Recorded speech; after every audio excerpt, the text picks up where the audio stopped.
Hello everyone, and welcome back to Mr. Sleepy Crime. I know many of you enjoy listening to these stories as you fall asleep.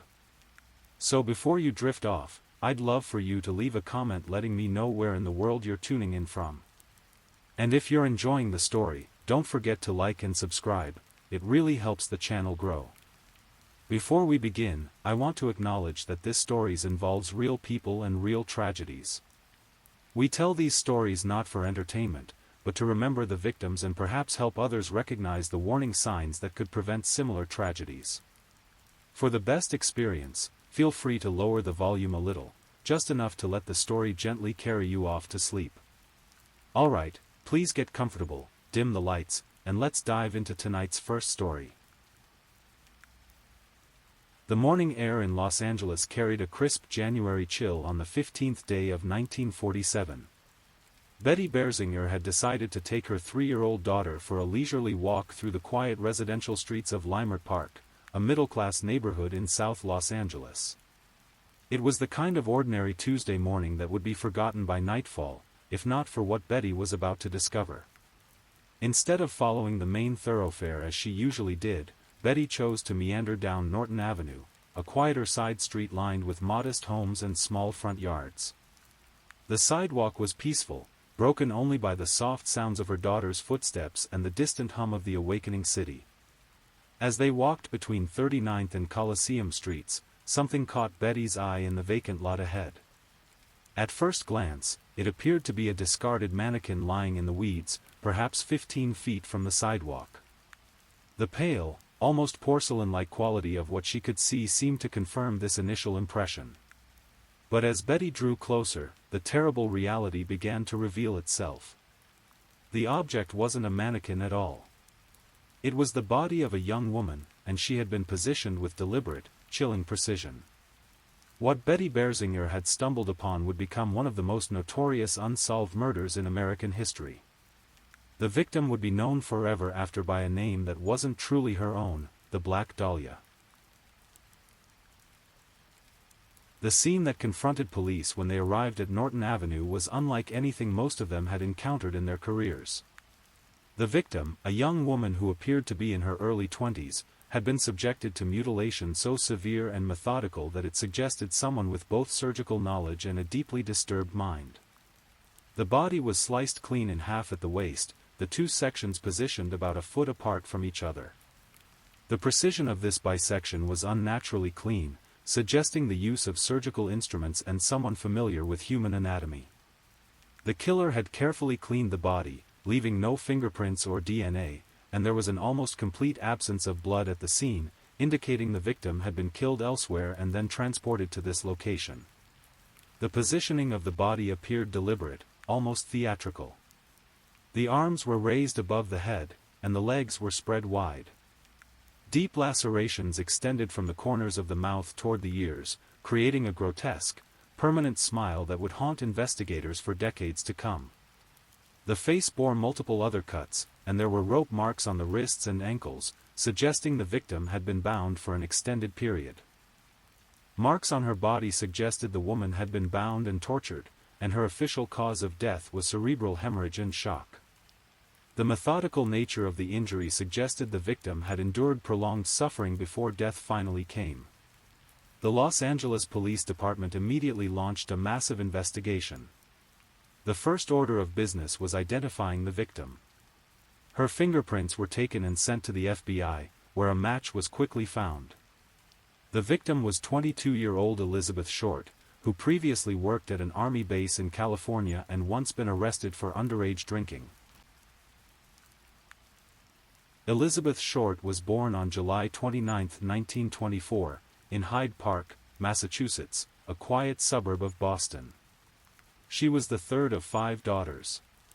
Her father was a United States Navy sailor, and her mother was a housewife. The Short family's early years were marked by financial instability and personal upheaval that would set the stage for Elizabeth's later transient lifestyle. The Short family briefly relocated to Portland, Maine, in 1927 before settling in Medford, Massachusetts, a suburb of Boston, that same year. Elizabeth's father, Cleo Short, struggled to provide for his large family. He had attempted various business ventures, including building miniature golf courses during the brief fad of the late 1920s, but success remained elusive. The Great Depression hit the Short family particularly hard. By 1930, when Elizabeth was just 6 years old, the financial pressures had become overwhelming. One day, Cleo Short simply vanished. He abandoned his car on the Charlestown Bridge in Boston, leading his family to believe he had committed suicide. For years, Elizabeth and her 4 sisters grew up believing their father was dead, a loss that deeply affected the young girl's sense of security and belonging. Elizabeth's mother, Phoebe, was left to raise 5 daughters alone during the depths of the Great Depression. The family struggled with poverty, moving frequently and relying on the kindness of relatives and occasional government assistance. Elizabeth learned early that stability was a luxury she couldn't count on, a lesson that would influence her approach to relationships and living situations for the rest of her short life. As Elizabeth grew into her teenage years, she developed into a strikingly beautiful young woman. She had pale skin, dark hair, and delicate features that turned heads wherever she went. More importantly, she possessed an almost magnetic personality that drew people to her. Friends and acquaintances would later describe her as vivacious, charming, and possessed of dreams that seemed larger than her circumstances would allow. During her teenage years, Elizabeth began to struggle with her health. She developed severe asthma and related bronchial issues that were exacerbated by the harsh New England winters. Doctors recommended that she move to a warmer, drier climate, advice that would eventually lead her to California and, ultimately, to her tragic fate. In 1942, at the age of 18, Elizabeth made the decision that would change the trajectory of her life. She would leave Massachusetts and head to California, where the warm climate might improve her health and where dreams of stardom seemed more attainable than anywhere else in America. A native of Boston, Short spent her early life in New England and Florida before relocating to California, where her father lived. In a twist of fate that reads like something from a Hollywood screenplay, Elizabeth discovered that her father, whom she had believed dead for over a decade, was actually alive and living in California. Cleo Short had not committed suicide as his family had assumed. Instead, he had fled his responsibilities and started a new life on the West Coast. When Elizabeth learned of his survival and whereabouts, she made the cross-country journey to reunite with him. The reunion, however, was not the heartwarming family reconciliation one might expect. Elizabeth's father had indeed survived, but he had not particularly thrived. He was living modestly and seemed uncomfortable with the sudden reappearance of the daughter he had abandoned years earlier. The relationship was strained from the beginning, and it became clear that Elizabeth's presence was more of an obligation than a joy for Cleo Short. After a brief and uncomfortable stay with her father, Elizabeth struck out on her own in California. She was drawn to the glamour and possibility that Los Angeles represented, particularly the dream of becoming a movie actress. It is commonly held that she was an aspiring actress, though she had no known acting credits or jobs during her time in Los Angeles. Like thousands of other young women who descended on Hollywood during the 1940s, Elizabeth found that the reality of pursuing stardom was far more challenging and discouraging than the dream had suggested. She had no formal training as an actress, no connections in the industry, and no financial cushion to support herself while pursuing auditions and roles that rarely materialized. In the final months of her life, Elizabeth Short led a transient lifestyle, frequently moving between hotels, apartments, boarding houses, and private homes in Southern California. She often managed to stay for free or paid as little as possible when she couldn't. She was always short of money. Elizabeth's life in Los Angeles became a careful balancing act of survival and hope. She worked various jobs when she could find them, including positions as a waitress and clerk, but none provided the financial stability she desperately needed. More often, she relied on her charm and attractiveness to secure temporary lodging with friends, acquaintances, and men she met around the city. This lifestyle, while necessary for survival, also made Elizabeth vulnerable in ways that she may not have fully appreciated. She was often dependent on the kindness of strangers, and her living situation was frequently uncertain. She would stay in a boarding house for a few nights, then move to a friend's couch, then perhaps spend a week or two with a man she had recently met. Elizabeth's social circle consisted largely of other struggling young people trying to make their way in Los Angeles. She was known to frequent various bars, restaurants, and social spots around Hollywood and downtown Los Angeles.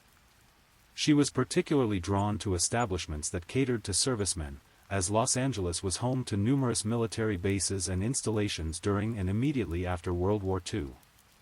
Those who knew Elizabeth during this period described her as friendly and outgoing, but also somewhat naive about the potential dangers of her lifestyle. She was trusting, perhaps overly so, and seemed to believe that her charm and intelligence would protect her from serious harm. Despite the challenges she faced, Elizabeth maintained her appearance with remarkable care and attention to detail. She was known for her preference for black clothing, which complemented her pale skin and dark hair. This fashion choice, combined with her striking beauty, made her memorable to those who encountered her, but it would also contribute to the nickname that would define her legacy. The name Black Dahlia wasn't something Elizabeth called herself, nor was it a name used by her friends during her lifetime. Instead, it was a creation of the press, inspired partly by her preference for black clothing and partly by a popular 1946 film noir called The Blue Dahlia, starring Alan Ladd and Veronica Lake. The last week of Elizabeth Short's life remains largely a mystery, but investigators were able to piece together some of her movements in early January 1947. She had been staying with various acquaintances around Los Angeles, and her behavior during this period gave little indication of the horror that was about to befall her. Elizabeth's final confirmed public appearance was at the Biltmore Hotel in downtown Los Angeles on January 9, 1947. She was seen in the lobby of the Elegant Hotel, which was a popular gathering place for both locals and visitors to the city. Several witnesses later reported seeing her there, though accounts of her demeanor and activities varied. Some witnesses described Elizabeth as appearing nervous or distressed, while others remembered her as seeming normal and sociable. She was reportedly waiting to meet someone, though the identity of this person was never established. This meeting, or failure to meet, may have been the crucial moment that set in motion the events leading to her murder. After January 9, Elizabeth Short effectively vanished from public view. She did not return to any of her usual haunts, she did not contact friends or acquaintances, and she did not appear at places where she typically sought employment or social interaction. For 6 days, she was essentially a ghost in a city where she had struggled to establish any permanent presence. During this missing week, Elizabeth was presumably in the custody of her killer or killers. The extent and nature of the injuries found on her body suggested that she had been held captive and tortured for an extended period before her death. The precision of the mutilations indicated that the perpetrator had taken considerable time and care in inflicting them, suggesting a sadistic personality with both time and privacy to carry out the horrific acts. The discovery of Elizabeth Short's body launched one of the largest investigations in Los Angeles Police Department history. The case was assigned to Detective Harry Hansen, a veteran investigator known for his methodical approach and dogged determination. Hansen would spend years pursuing leads, interviewing suspects, and attempting to solve what would become his most frustrating and career-defining case. The initial investigation focused on several key areas. First, detectives worked to establish Elizabeth's movements and activities in the days and weeks leading up to her disappearance. This involved interviewing dozens of people who had known or encountered her, from landlords and employers to casual acquaintances and romantic interests. Second, the investigators examined the crime scene and the body for any physical evidence that might point to the killer.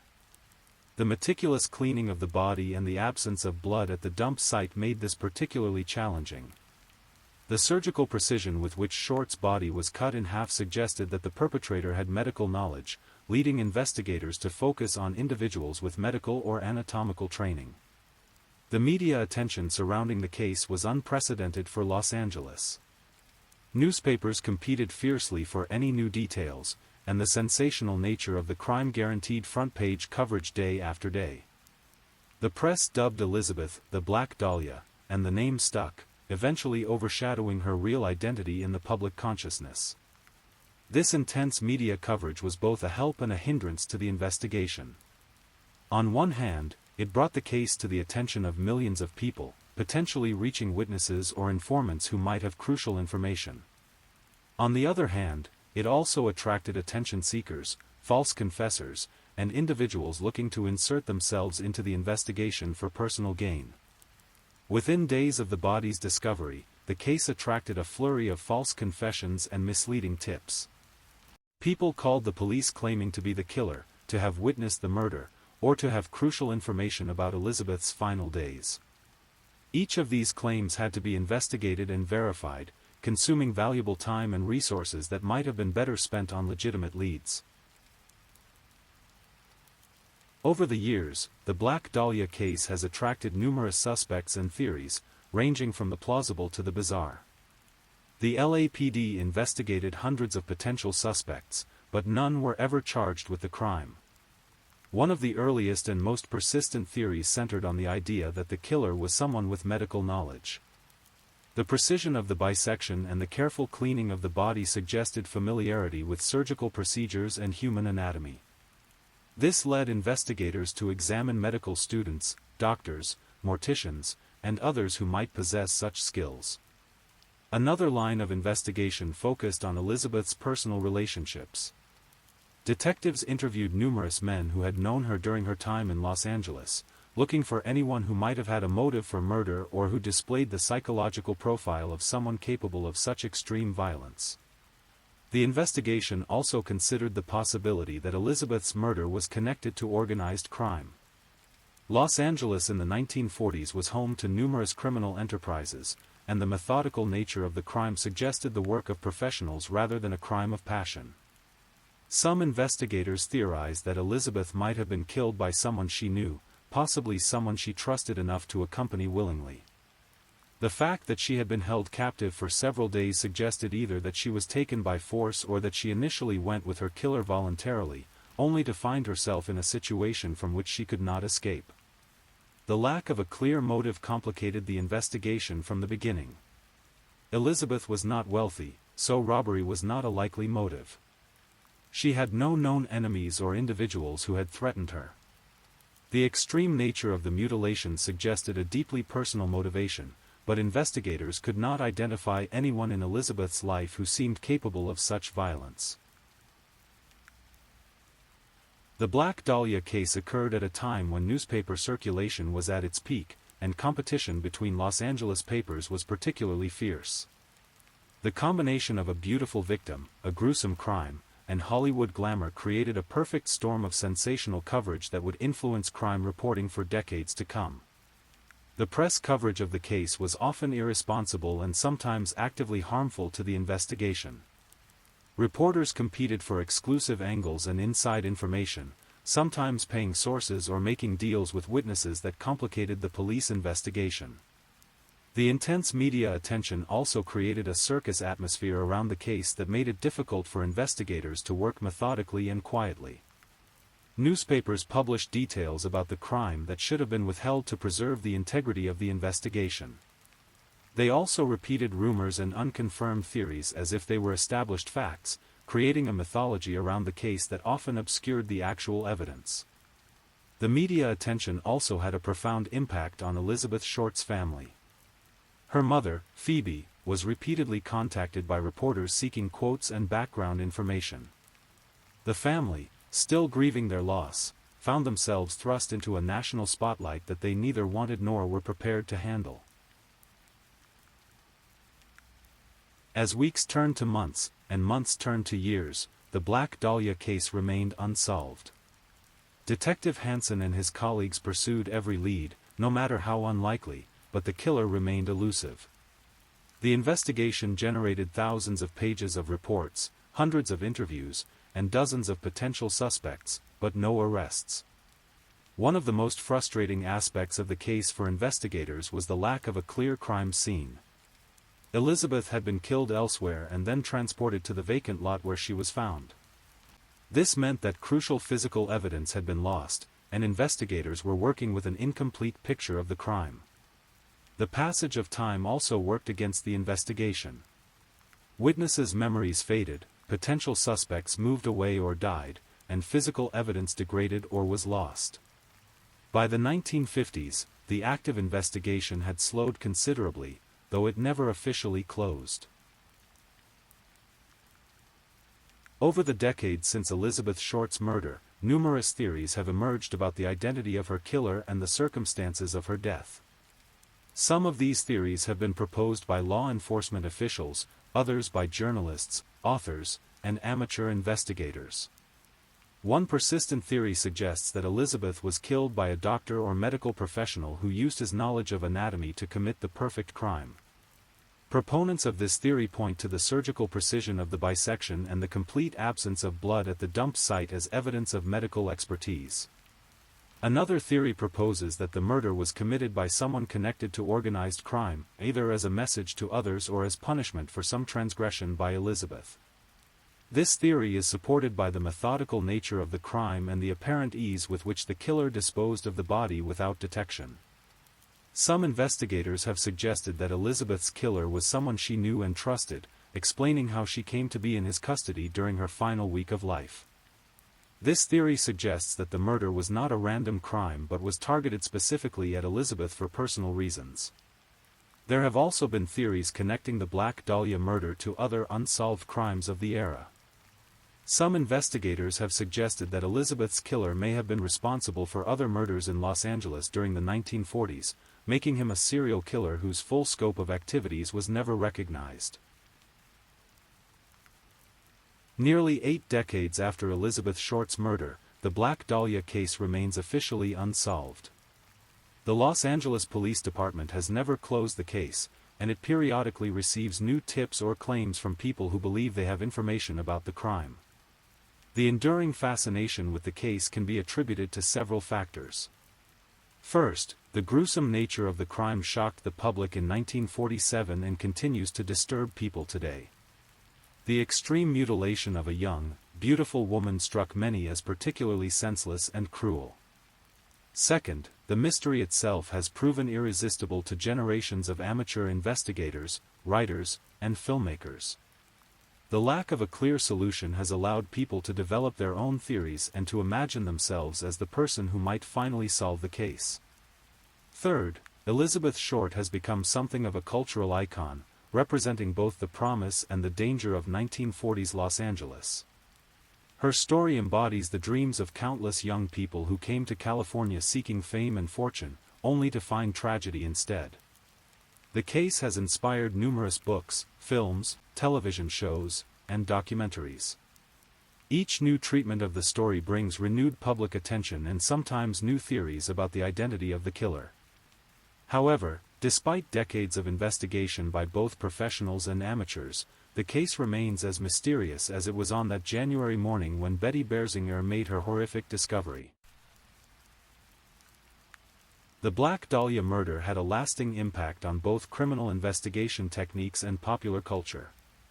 The case highlighted the importance of crime scene preservation and the careful handling of physical evidence, lessons that would influence police procedures for decades to come. The intense media coverage of the case also established new patterns in crime reporting, showing both the potential benefits and dangers of extensive press attention. The Black Dahlia case became a template for sensational crime coverage that continues to influence how similar cases are reported today. For the Short family, the notoriety of the case was both a blessing and a curse. While the public attention ensured that Elizabeth's murder would not be forgotten, it also meant that her family could never fully escape the tragedy. Elizabeth's mother, Phoebe, lived until 1968, always hoping that her daughter's killer would eventually be found and brought to justice. The case also had a profound impact on the Los Angeles Police Department. It demonstrated both the capabilities and limitations of 1940s investigative techniques, and it showed how media pressure could both help and hinder a criminal investigation. In the decades since her death, Elizabeth Short has often been reduced to a symbol or a mystery rather than remembered as a real person with hopes, dreams, and struggles. The sensational nature of her murder and the enduring mystery surrounding it have sometimes overshadowed the fact that she was a young woman trying to build a life for herself in difficult circumstances. Elizabeth Short, aka the Black Dahlia, was just 22 years old when she was brutally murdered in Los Angeles on January 15, 1947. She had lived through the Great Depression as a child, had struggled with health problems, had been abandoned by her father, and had worked hard to pursue her dreams despite significant obstacles. Those who knew Elizabeth during her lifetime remembered her as charming, friendly, and optimistic despite her circumstances. She was not the mysterious femme fatale that popular culture has sometimes made her out to be, but rather a young woman who was doing her best to navigate a challenging world with limited resources and support. Elizabeth's story is ultimately a tragedy not just because of the horrific nature of her death, but because of the life that was cut short. She never had the chance to achieve her dreams, to find stability and happiness, or to build the kind of life she had hoped for when she made that long journey from Massachusetts to California. Today, the Black Dahlia case remains one of America's most famous unsolved murders. The Los Angeles Police Department continues to receive tips and claims about the case, though most prove to be false leads or the products of overactive imaginations. Modern forensic techniques that were not available in 1947 have been applied to the case over the years, but they have not yielded the breakthrough that investigators hoped for. The lack of a clear crime scene and the degradation of physical evidence over time have made it difficult for contemporary methods to provide new insights into the case. The case files remain open, and officially, the investigation continues. However, the realistic chances of solving the case after so many years are extremely small. Most of the people who were alive and potentially involved in 1947 have since died, taking any secrets they might have had to their graves. Despite the slim odds of a solution, the Black Dahlia case continues to fascinate new generations of people interested in true crime. Books continue to be written, documentaries continue to be produced, and amateur investigators continue to develop new theories about what happened to Elizabeth Short during those final terrible days of her life.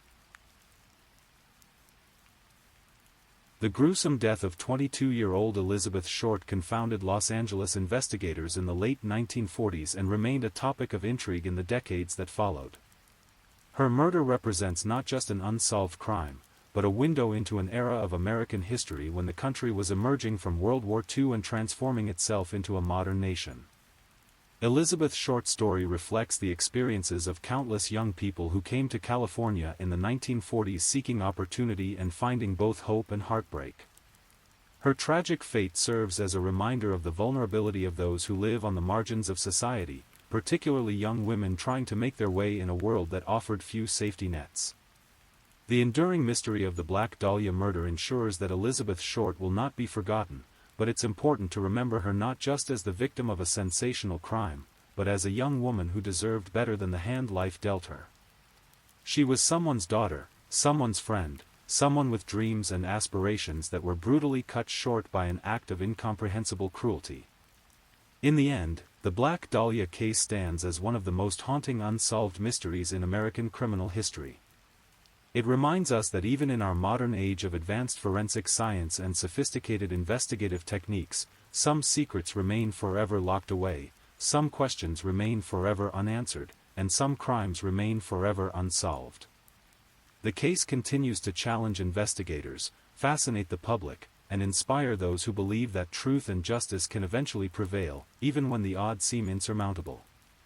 Whether Elizabeth Short's killer will ever be identified remains an open question, but her story will continue to be told as long as people are drawn to mysteries that reveal the darkest corners of human nature. Perhaps that is Elizabeth Short's true legacy, not the sensational circumstances of her death, but the enduring reminder that behind every headline, behind every mystery, behind every unsolved case, there was once a real person whose life mattered, whose dreams were valid, and whose story deserves to be told with dignity and respect. The morning when Betty Berzinger took her daughter for that fateful walk changed the course of criminal history and created a mystery that has endured for nearly 8 decades. As we reflect on the Black Dahlia case today, we remember not just the horrific crime, but the young woman whose life was stolen away on a quiet street in Los Angeles, leaving behind questions that may never be answered and a story that will never be forgotten. If you're new here, welcome to the channel, where we explore true crime stories in a calm and respectful way. I also want to take a moment to appreciate my amazing subscribers who've been rocking with me. Thank you so much for your continued support. If you're still awake and listening, drop a comment. Let me know where you're tuning in from and the current time in your corner of the world, or just say something to let me know you're still here. And if you haven't already, be sure to like this video and subscribe, so you don't miss our next true crime stories for sleep. Now, let's move on to our second story. Story 2. On a quiet spring morning in May 2006, the small town of Wabash, Indiana, would become the setting for a mystery that continues to haunt investigators nearly 2 decades later. It's a story that begins with Hope, a young woman who had overcome tremendous odds to find stability and love, and ends in tragedy that no family should ever have to endure. Jordan Arine Sofer was born on March 24, 1988, but her birth name was actually Arine Willis.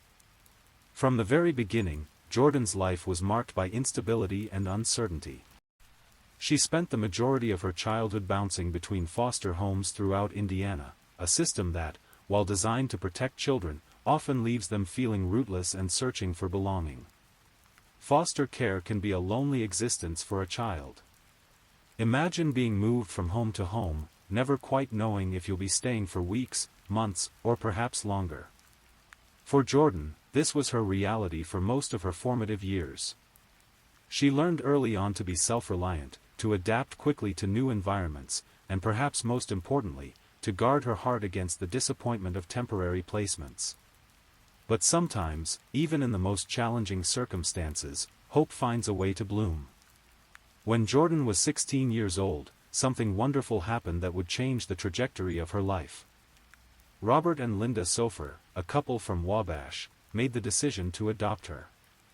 For the first time in her life, Jordan had a permanent home and parents who chose her not out of obligation, but out of love. The Sofers lived in downtown Wabash, a small city in north-central Indiana with a population of just over 10,000 people. It's the kind of place where everyone knows everyone, where neighbors wave to each other from their front porches, and where the most exciting event of the week might be a high school basketball game. For someone who had spent years moving from place to place, the stability of small-town life must have felt like a gift. However, being adopted at 16 comes with its own unique set of challenges. By that age, Jordan had already formed many of her habits and ways of coping with the world. The teenage years are difficult under the best of circumstances, but for someone who had experienced the trauma of abandonment and instability, the transition to family life wasn't always smooth. During that same year, 2004, Jordan made the decision to drop out of high school. This wasn't uncommon for young people who had aged out of or been in the foster system for extended periods. The structure and expectations of traditional education sometimes feel overwhelming when you've spent years focusing primarily on survival and adaptation. Instead of continuing her formal education, Jordan chose to enter the workforce. She found employment at a local Hardee's restaurant, the kind of fast food establishment that serves as a first job for many teenagers in small American towns. It wasn't glamorous work, but it provided Jordan with independence, spending money, and perhaps most importantly, a sense of purpose and routine. Her co-workers remember her as a dependable employee, someone who showed up for her shifts and did her job without complaint.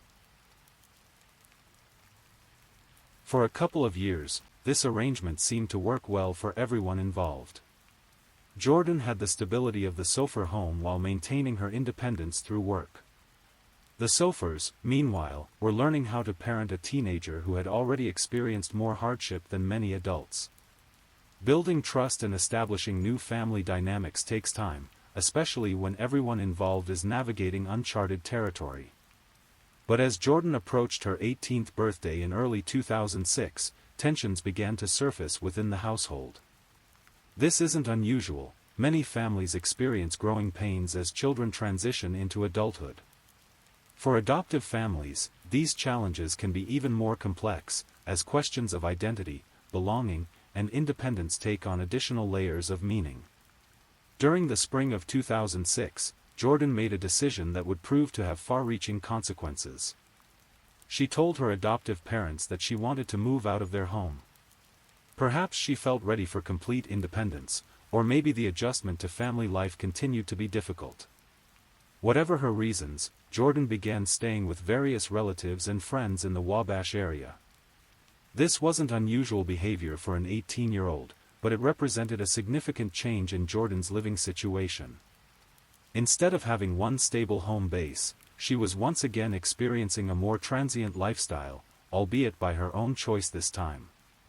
She stayed with different people for varying periods, trying to figure out her next steps while maintaining her job at Hardee's. One of the people Jordan stayed with during this period was her friend and coworker, Erin Harlan. Erin also worked at the local Hardee's, and the two young women had developed a friendship through their shared workplace experiences. Having a friend who understood the challenges of working in food service, someone who shared similar schedules and experiences, would have been particularly valuable for Jordan during this transitional time in her life.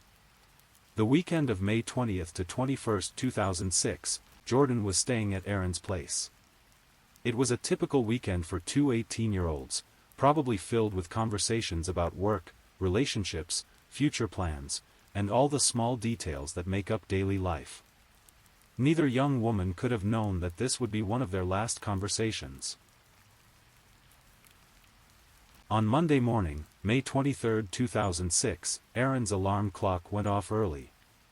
She had to be at Hardee's for the morning shift, one of those early openings that require employees to arrive before dawn to prepare for the breakfast rush. At approximately 5:15 a.m., Erin quietly prepared for work, trying not to wake her friend.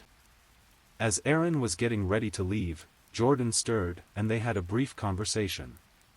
Jordan told her friend that she wasn't scheduled to work until later that day, so she would stay and sleep in while Erin went to her morning shift. This was a perfectly normal exchange between two friends with different work schedules. Erin said goodbye and headed out into the pre-dawn darkness, expecting to see Jordan later at work. That brief conversation at 5:15 a.m. would be the last time anyone would see Jordan Sofer alive. Sometime later that morning, after Erin had left for work, something happened that led to Jordan being driven to her adoptive parents' house in downtown Wabash.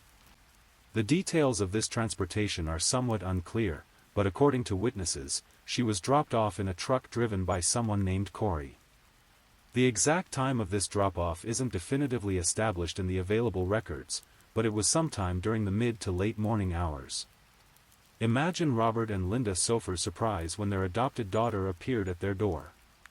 It had been some time since Jordan had been living with them full-time, and while they maintained contact, unexpected visits weren't necessarily routine. Perhaps they were hopeful that this visit meant Jordan was reconsidering her decision to live independently. Maybe they saw it as an opportunity to reconnect and discuss her future plans. The visit itself was brief, lasting only a short time. During her visit, Jordan and her adoptive parents had what appeared to be a normal conversation. There's no indication that anything unusual occurred during this interaction, no signs of distress or conflict that would suggest anything was amiss. When Jordan was ready to leave, she said goodbye to her adoptive father, Robert Sofer. According to his later recollections, she told him that she loved him, words that would take on profound significance in the hours and days that followed. It was the kind of casual expression of affection that family members share without thinking, not knowing that it might be the last time those words are spoken. After saying goodbye, Jordan walked out of the Sofer home and headed down the alley behind their house. This alley was a common pedestrian thoroughfare in the downtown area, the kind of shortcut that locals use to navigate between streets. Robert watched his adopted daughter disappear from view, expecting that he would see her again soon, perhaps the next time she needed something from home or wanted to visit. But Jordan Sofer never made it to work that day. She never returned to Erin's house to collect her belongings. She never called anyone to explain where she was or what her plans were. She simply vanished into thin air, as if she had walked down that alley and stepped out of existence entirely. When Jordan failed to show up for her scheduled shift at Hardee's, her coworkers initially assumed she might be sick or dealing with some personal matter. In the restaurant industry, especially with young employees, unexpected absences aren't entirely uncommon. However, as the hours passed and no one could reach her by phone, concern began to grow. Erin Harlan was among the first to realize that something was seriously wrong. When she returned home after her shift and found that Jordan hadn't returned and her belongings were still there, she knew this wasn't normal behavior. Jordan might have been independent and sometimes unpredictable, but she wasn't the type to simply disappear without explanation. The initial response to Jordan's disappearance reflected the complexity of her situation. She was 18 years old, legally an adult, and had been living independently for several months. Law enforcement agencies are often hesitant to immediately treat adult disappearances as suspicious, particularly when the missing person has a history of changing living situations frequently. However, as more details emerged about the circumstances of her disappearance, it became clear that this wasn't a case of a young woman simply deciding to start fresh somewhere else. Jordan had left all of her personal belongings at Erin's house, including items that would be essential for starting over in a new location. Her purse and cell phone were still where she had left them, containing identification, money, and other personal items that no one would voluntarily abandon. The Wabash County Police Department launched an investigation into Jordan's disappearance, but they faced significant challenges from the beginning. The timeline of her movements on May 23 was limited. They knew she had been at Erin's house early that morning, had been transported to her adoptive parents' home by someone named Corey, had visited briefly with Robert and Linda Sofer, and had then walked away down the alley behind their house. After that, her trail went completely cold. Investigators began the painstaking process of interviewing everyone who had had contact with Jordan in the days and weeks leading up to her disappearance. They spoke with her co-workers at Hardee's, trying to determine if she had mentioned any plans to leave town or if anyone had been bothering her. They interviewed the various friends and relatives she had been staying with, looking for clues about her state of mind and any potential threats. The police also sought to identify and interview Corey, the person who had driven Jordan to her adoptive parents' house that morning. Determining his full identity and understanding the circumstances of that ride would be crucial to understanding Jordan's final known movements. However, the investigation faced the common challenges of small-town cases where relationships and connections aren't always immediately apparent to outsiders. As days turned into weeks, the search for Jordan intensified. Volunteers organized search parties to comb through the woods, fields, and rural areas surrounding Wabash. Missing person flyers appeared in shop windows and on telephone poles throughout the community. Local media covered the story, hoping that increased publicity might generate leads or encourage witnesses to come forward. The Sofer family found themselves in the agonizing position that no parent should ever experience, not knowing whether their child was alive or dead, safe or in danger, choosing to stay away or being prevented from returning home. Robert and Linda Sofer had opened their hearts and home to Jordan, providing her with the stability and love she had lacked throughout her childhood, only to watch helplessly as she vanished without explanation. For the investigators, the case was particularly challenging because Jordan's lifestyle in the months before her disappearance had been somewhat transient. With no fixed address and a pattern of staying with different people, it was difficult to establish a baseline of normal behavior or to identify everyone who might have had contact with her. Additionally, the fact that she was an adult who had been living independently complicated the legal aspects of the investigation. Months passed without any significant breaks in the case. The initial burst of media attention began to fade, and the daily urgencies of police work meant that investigators had to divide their attention among multiple ongoing cases. However, Jordan's disappearance was never officially closed or forgotten. Her case remained active, and investigators continued to follow up on any leads or tips that came in. The seasons changed in Indiana, from the spring of 2006 when Jordan disappeared, through summer and into fall and winter. Her adoptive parents held on to hope that she might return home, perhaps appearing at their door just as unexpectedly as she had on that May morning. Her friends and co-workers at Hardee's gradually adjusted to her absence, though they never stopped wondering what had happened to their colleague. As 2006 turned into 2007, and then into 2008, Jordan's case began to take on the characteristics of a cold case. Without new leads or evidence, there was little for investigators to pursue actively. The file remained open, but the day-to-day urgency of the search had necessarily diminished. This is one of the most heartbreaking aspects of missing person cases, the gradual transition from active searching to waiting and hoping. However, in the spring of 2009, nearly 3 years after Jordan's disappearance, the case would take a dramatic and tragic turn. Someone walking along a creek in Miami County, Indiana, made a grim discovery that would finally provide answers to some questions while raising entirely new ones. Miami County is located southeast of Wabash County, not an enormous distance but far enough to suggest that Jordan's disappearance had involved some form of transportation away from her home area. The person who made the discovery initially found what appeared to be human remains scattered in dense brush along the creek bank. The location was remote and not easily accessible, the kind of place where someone could dispose of evidence with reasonable confidence that it might never be found. Law enforcement was contacted immediately, and the area was secured as a potential crime scene. The Miami County Sheriff's Department, working with the Indiana State Police and the County Coroner's Office, began the careful process of recovering and examining the remains. Given the time that had passed and the outdoor environment, the remains were in a skeletal state and scattered across the area. The process of identifying skeletal remains is complex and time-consuming, requiring careful analysis by forensic anthropologists and medical examiners. Dental records, DNA analysis, and other scientific methods are used to establish identity, but these processes can take weeks or months to complete definitively. During this same period, investigators began comparing the physical characteristics of the found remains with missing person reports from the region.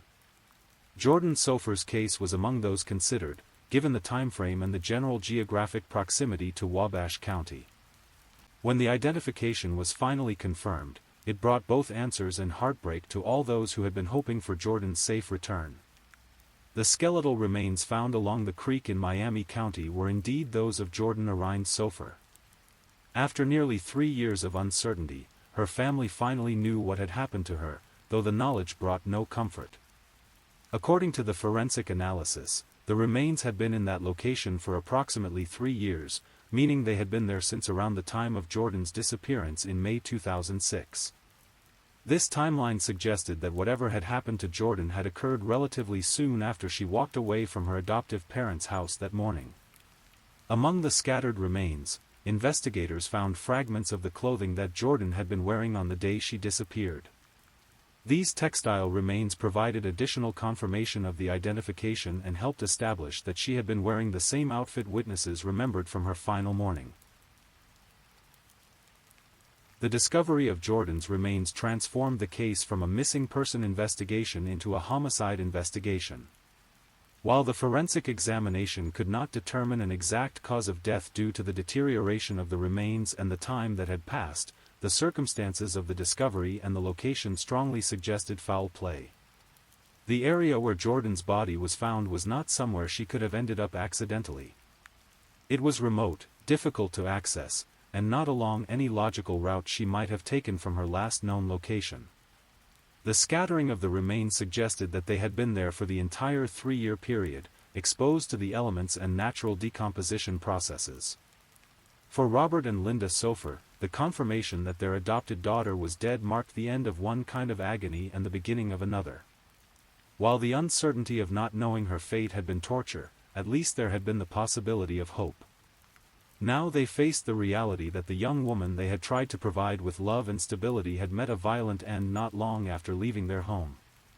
The homicide investigation brought renewed focus and resources to Jordan's case. Detectives began re-examining all of the evidence and witness statements from the original missing person investigation, looking for clues that might have taken on new significance with the knowledge that Jordan had been murdered. The investigation now centered on several key questions. Who had killed Jordan? How had she ended up in Miami County when she was last seen in Wabash? What had been the motive for her murder? Had she been killed where her body was found, or had she been murdered elsewhere and her remains transported to that location? Investigators worked to establish a timeline of events from the moment Jordan walked away from her adoptive parents' house to when she died. They re-interviewed witnesses, examined potential vehicles that could have transported her remains, and looked into anyone who might have had reason to harm her. The case presented significant challenges for investigators. 3 years had passed since the crime, meaning that memories had faded, potential physical evidence had been lost to time and weather, and some witnesses might have moved away or become impossible to locate. Additionally, the condition of the remains limited the forensic information available to help solve the crime. Despite these challenges, the investigation continued. Detectives looked into Jordan's relationships, both romantic and platonic, searching for anyone who might have had conflicts with her or reasons to wish her harm. They examined her work history, her living situations, and her patterns of behavior in the months before her disappearance. The investigation also focused on the mysterious Corey who had driven Jordan to her adoptive parents' house on the morning she disappeared. Establishing his full identity, understanding his relationship with Jordan, and determining whether he had any involvement in her subsequent murder became a priority for investigators.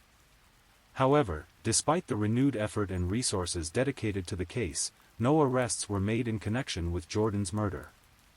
The investigation continued but without the breakthrough that everyone hoped for, the identification of her killer and the answers that would allow for justice to be served. As the months and then years passed following the discovery of Jordan's remains, her case gradually began to take on the characteristics of a cold case once again. While it remained officially open and active, the daily investigative work necessarily diminished as other urgent cases demanded attention and resources. The lack of resolution in Jordan's case is unfortunately common in homicide investigations, particularly those involving remains that have been exposed to the elements for extended periods. Without witnesses to the actual crime, physical evidence linking a specific perpetrator to the scene, or other definitive leads, even the most dedicated investigators can find themselves unable to move forward.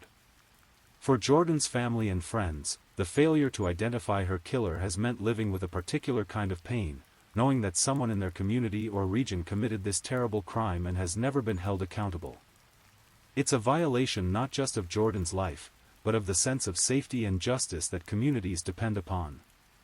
The case has occasionally returned to public attention over the years, particularly when similar cases in the region have generated media coverage. In recent years, there was speculation about potential connections between Jordan's murder and other high-profile criminal cases in Indiana, including the Delphi murders case. However, investigators have looked into these potential connections and have not found evidence linking them. The investigation into Jordan's murder remains open, and the Wabash County Police Department continues to encourage anyone with information about the case to come forward. Cold cases can sometimes be solved years or even decades after the crime, particularly when new technologies become available or when witnesses who were previously reluctant to speak decide to share what they know. For those who remember Jordan Sofer, she represents both a tragedy and a reminder of the importance of not forgetting those who have been lost to violence.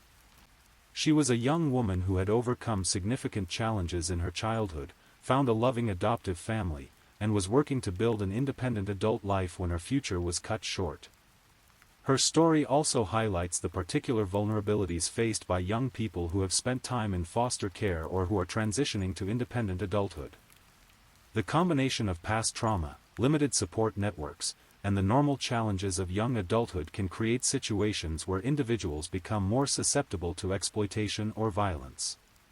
Jordan's case remains a reminder that behind every missing person report and every unsolved homicide is a real person with dreams, relationships, and potential that was stolen by someone's violent actions. She was not just a statistic or a case file number, but a daughter, a friend, a coworker, and a young woman who deserved the chance to live her life fully. The investigation into her murder continues, even as the years pass and the chances of resolution seem to diminish. Somewhere, someone knows what happened to Jordan Sofer on that May morning in 2006. Someone knows who killed her and why. Someone knows the details of how she ended up in that remote location in Miami County. Until that person comes forward, or until investigators are able to develop new leads through advancing forensic technology or other means, Jordan's case will remain one of Indiana's unsolved mysteries. Her adoptive parents, Robert and Linda Sofer, continue to wait for answers and justice, holding on to the hope that someday they will know the truth about what happened to the young woman they loved and tried to protect. The story of Jordan Orion Sofer is ultimately about the fragility of life and the importance of not giving up on seeking justice for those who can no longer speak for themselves. In small towns like Wabash, Indiana, such cases resonate deeply within the community, serving as reminders that violence can touch any family and that some questions may never be fully answered. Yet even without resolution, Jordan's story serves a purpose. It keeps her memory alive, maintains pressure for her case to be solved, and reminds us all of the value of every human life. She was 18 years old when she died, barely at the beginning of adult life, with so much potential ahead of her. Her story deserves to be remembered, and her case deserves to be solved. As this narrative comes to a close, Jordan Sofer's case remains open, her killer unidentified, and her family still waiting for justice. But her story continues to be told, in the hope that someday, someone will provide the information needed to solve this tragic mystery and bring some measure of peace to those who loved her. In the quiet moments of investigation, when detectives review cold case files and consider new approaches to old crimes, Jordan's case file remains active. Her photograph still appears in databases of unsolved murders, and her story continues to be shared by true crime researchers and advocates who refuse to let her be forgotten. The investigation into the disappearance and death of Jordan Sofer continues, nearly 2 decades after that May morning when she walked down an alley in downtown Wabash and vanished from view. Somewhere in the accumulated evidence, witness statements, and investigative reports, the key to solving her murder may still be waiting to be discovered. Until that day comes, if it ever does, Jordan's story remains a testament to the importance of never giving up on seeking justice for the victims of violent crime, no matter how much time has passed or how cold the trail has become. Her life mattered, her death was a tragedy, and the search for her killer continues. Please, I'm just putting it out there, if you're still awake and listening, drop a comment. Let me know where you're tuning in from, the time in your part of the world, or just say something to let me know you're still with me. And of course, if you haven't already, like this video and subscribe so you don't miss the next true crime story for sleep. Now, let's move on to our third story. Story 3. In the rolling hills of Montgomery County, Missouri, where the air carries the scent of fresh earth and distant farmland, there once lived a man who found magic in the most unlikely of creatures. Ben Rennick wasn't your typical farm owner. While his neighbors tended to cattle and crops, Ben built his empire around something far more exotic: snakes. Benjamin Bluebritch Rennick came into this world on August 4, 1987, born to Frank and Charlene Rennick in St. Louis. From his earliest days, Ben possessed an unusual fascination with reptiles that would eventually transform him from a curious child into what many called the rock star of the reptile world. By his late 20s, Ben had built Rennick Reptiles into something extraordinary. His farm near New Florence, Missouri, wasn't just any snake breeding operation, it was a sophisticated enterprise that housed some of the world's most valuable serpents. Ball pythons, Burmese pythons, and other rare breeds slithered through climate-controlled facilities that Ben had meticulously designed and maintained. These weren't ordinary snakes. Ben specialized in what the reptile community calls designer pythons, snakes with unique color patterns and genetic traits that could sell for thousands, sometimes tens of thousands of dollars each. His reputation stretched far beyond Missouri's borders, reaching collectors and enthusiasts across the globe who would pay premium prices for his exceptional reptiles. The snake breeding world is smaller than you might imagine, and Ben Rennick's name carried weight within it.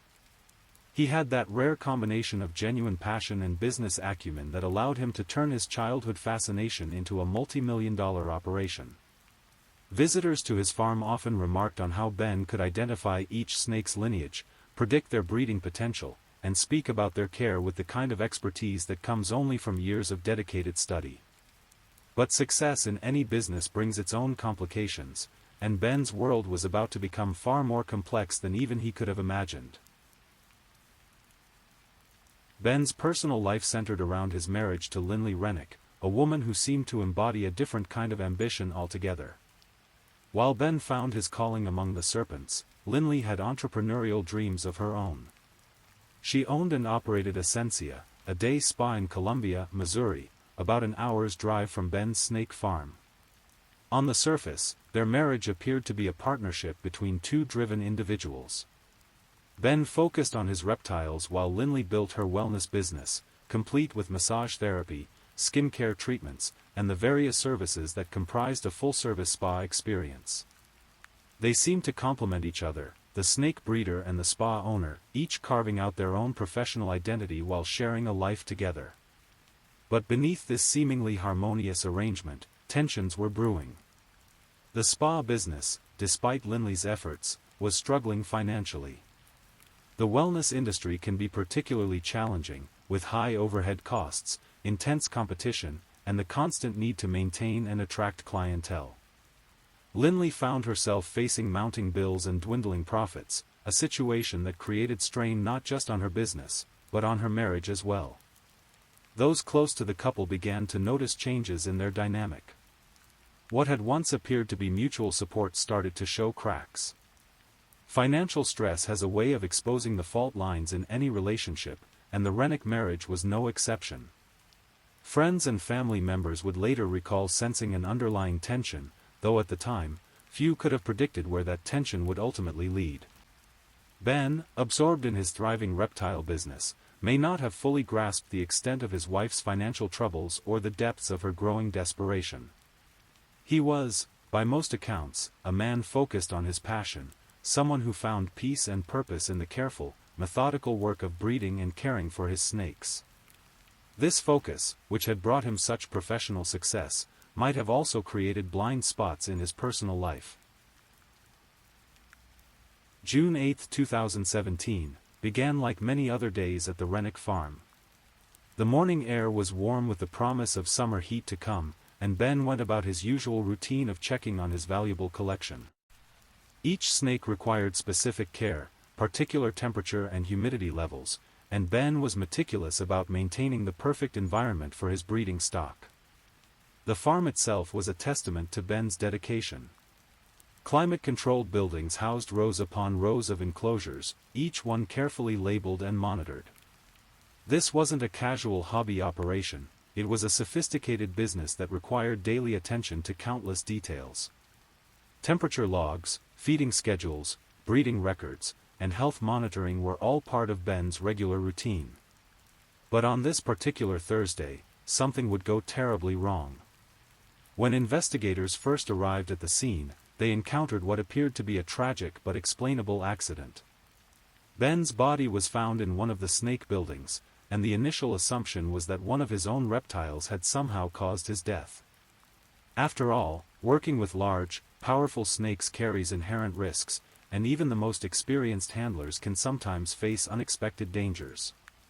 The responding officers, many of whom had little experience with exotic animal facilities, initially focused their investigation on the possibility of a snake attack.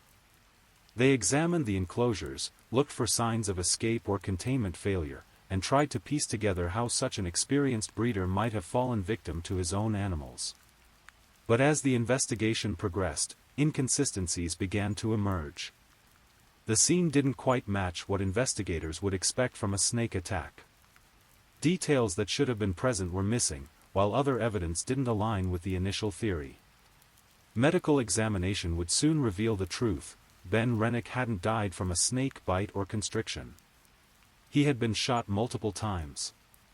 The realization that this was a homicide sent shockwaves through the local community and the broader reptile breeding world. Ben Rennick, the successful snake breeder who had built his reputation on care and expertise, had been murdered on his own property, surrounded by the animals he had dedicated his life to protecting and breeding. With the determination that Ben's death was a homicide, investigators faced a complex puzzle. Who would want to kill a snake breeder, and why? The Montgomery County Sheriff's Office, working with other law enforcement agencies, began the painstaking process of examining every aspect of Ben's life, looking for enemies, disputes, or motives that might explain his murder. The investigation initially cast a wide net. Ben's business dealings were scrutinized for potential conflicts. The exotic animal trade, while legal, can sometimes attract unsavory characters or involve disputes over valuable animals.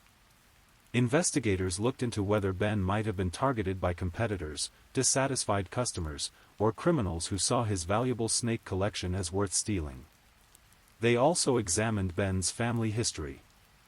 His father, Frank Rennick, had previously run a successful pet store business, and investigators wondered whether old disputes or enemies might have somehow targeted Ben as a way of settling scores from the past.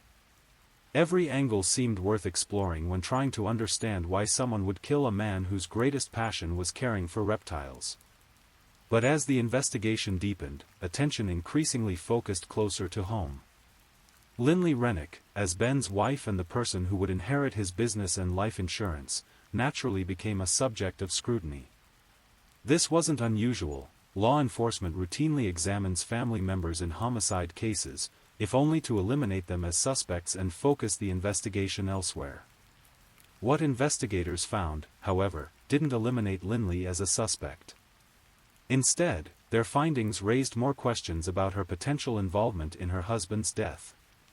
The first red flag was financial.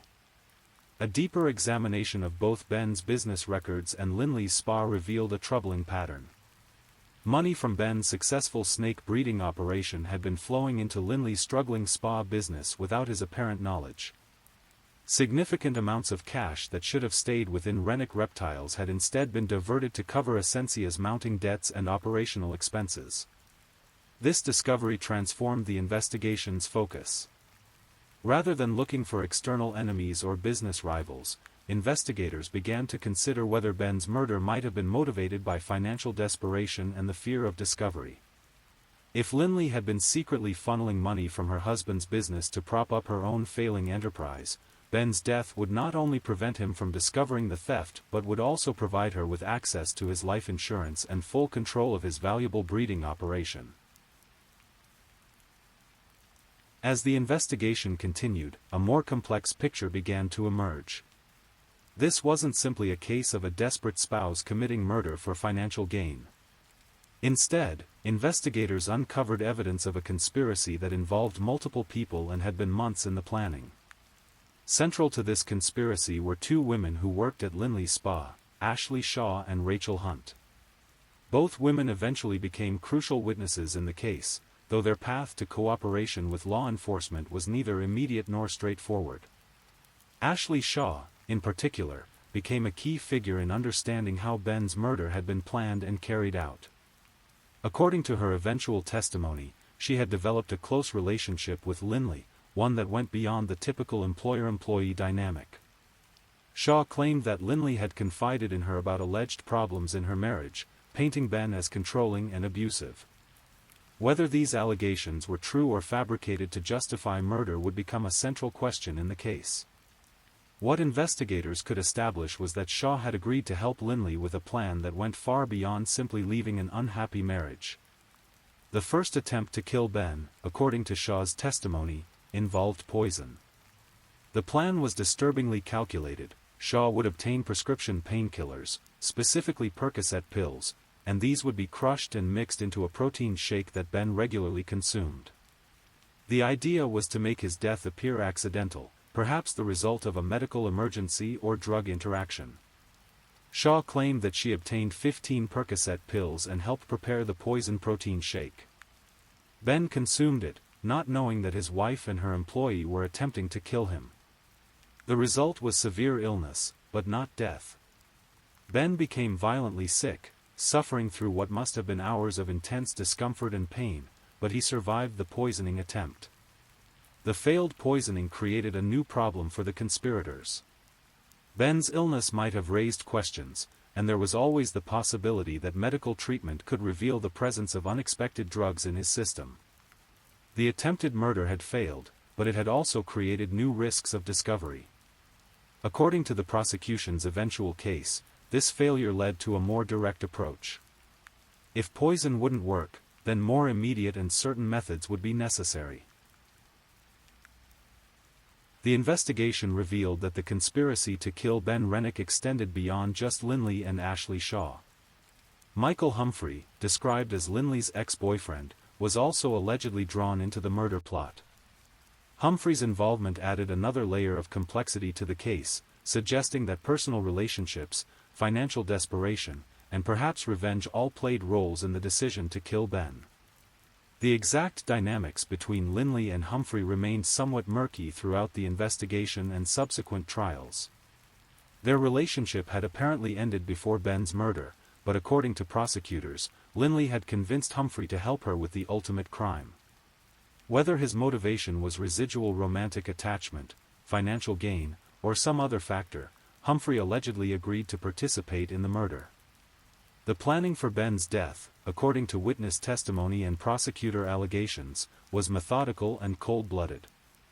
Rather than a crime of passion or a spur-of-the-moment decision, this appeared to be a carefully orchestrated execution designed to eliminate Ben while allowing the conspirators to inherit his business and insurance benefits. On June 8, 2017, this planning allegedly came to fruition. According to the prosecution's case, the conspirators put their plan into action on Ben's own property, in the place where he felt most comfortable and secure, among his beloved snakes. The crime scene, when properly analyzed by forensic experts, told a story that contradicted any possibility of accidental death. Ben had been shot multiple times, 8 times, according to witness testimony. This wasn't a single gunshot that might suggest a struggle or moment of heated emotion. Instead, it was the systematic execution of a man who had apparently been completely unprepared for the attack. The location of the murder was particularly cruel in its symbolism. Ben died surrounded by the animals he had devoted his life to caring for and protecting. The climate-controlled buildings that he had so carefully designed to provide perfect environments for his reptiles became the scene of his own death. His snakes, which had initially been suspected of causing his death, were actually innocent witnesses to a far more heinous crime.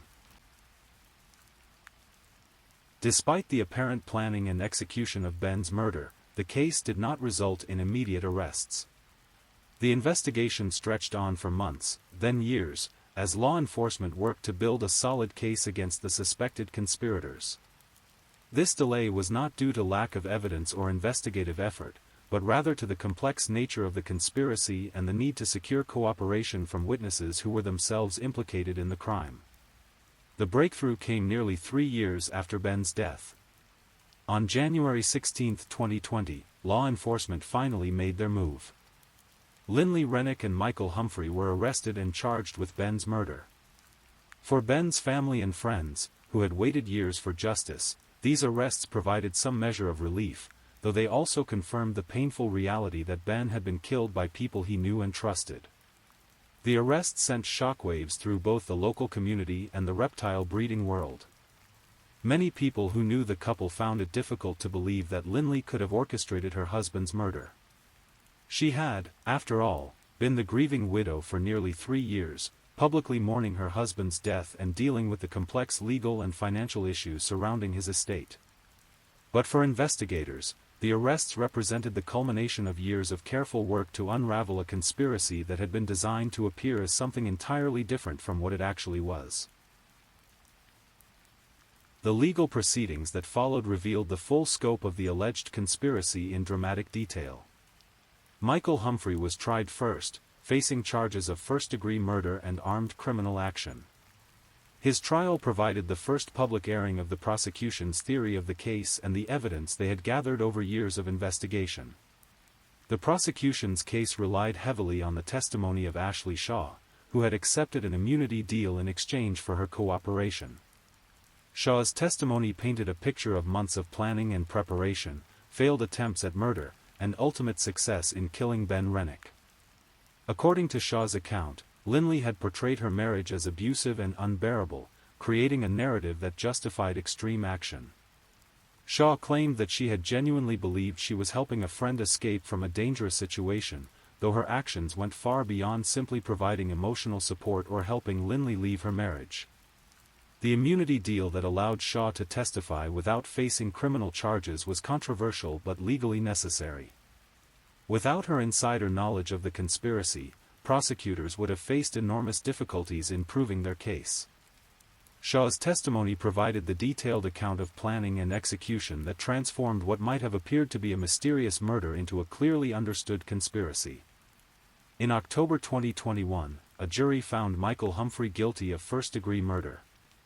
However, in exchange for his cooperation in the case against Lindley Rennick, prosecutors later amended his charge to second-degree murder and recommended a life sentence with the possibility of parole.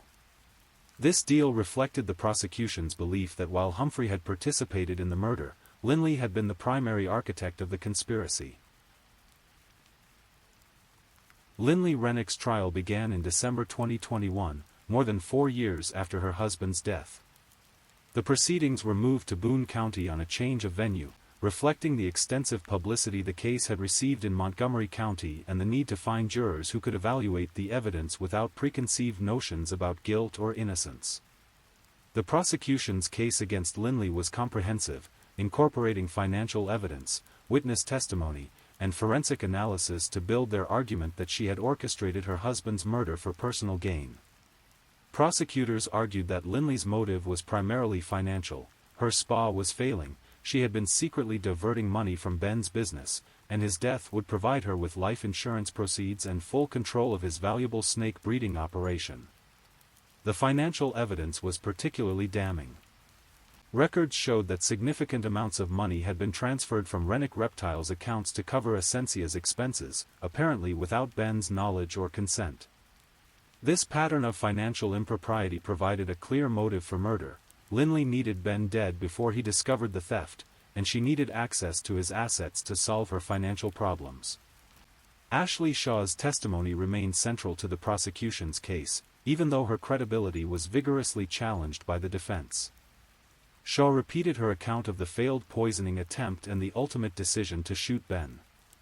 She described conversations with Lindley about the planning of the murder and her own role in obtaining drugs for the poisoning attempt. The defense strategy focused heavily on challenging Shaw's credibility and suggesting that her testimony was unreliable. They argued that Shaw had made a deal with prosecutors to avoid criminal charges herself and that her testimony was therefore motivated by self-interest rather than truthfulness.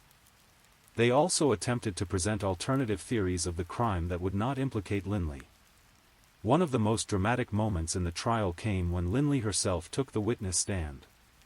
Her testimony provided her own version of events, in which she portrayed herself as a victim of domestic abuse who had no involvement in her husband's murder.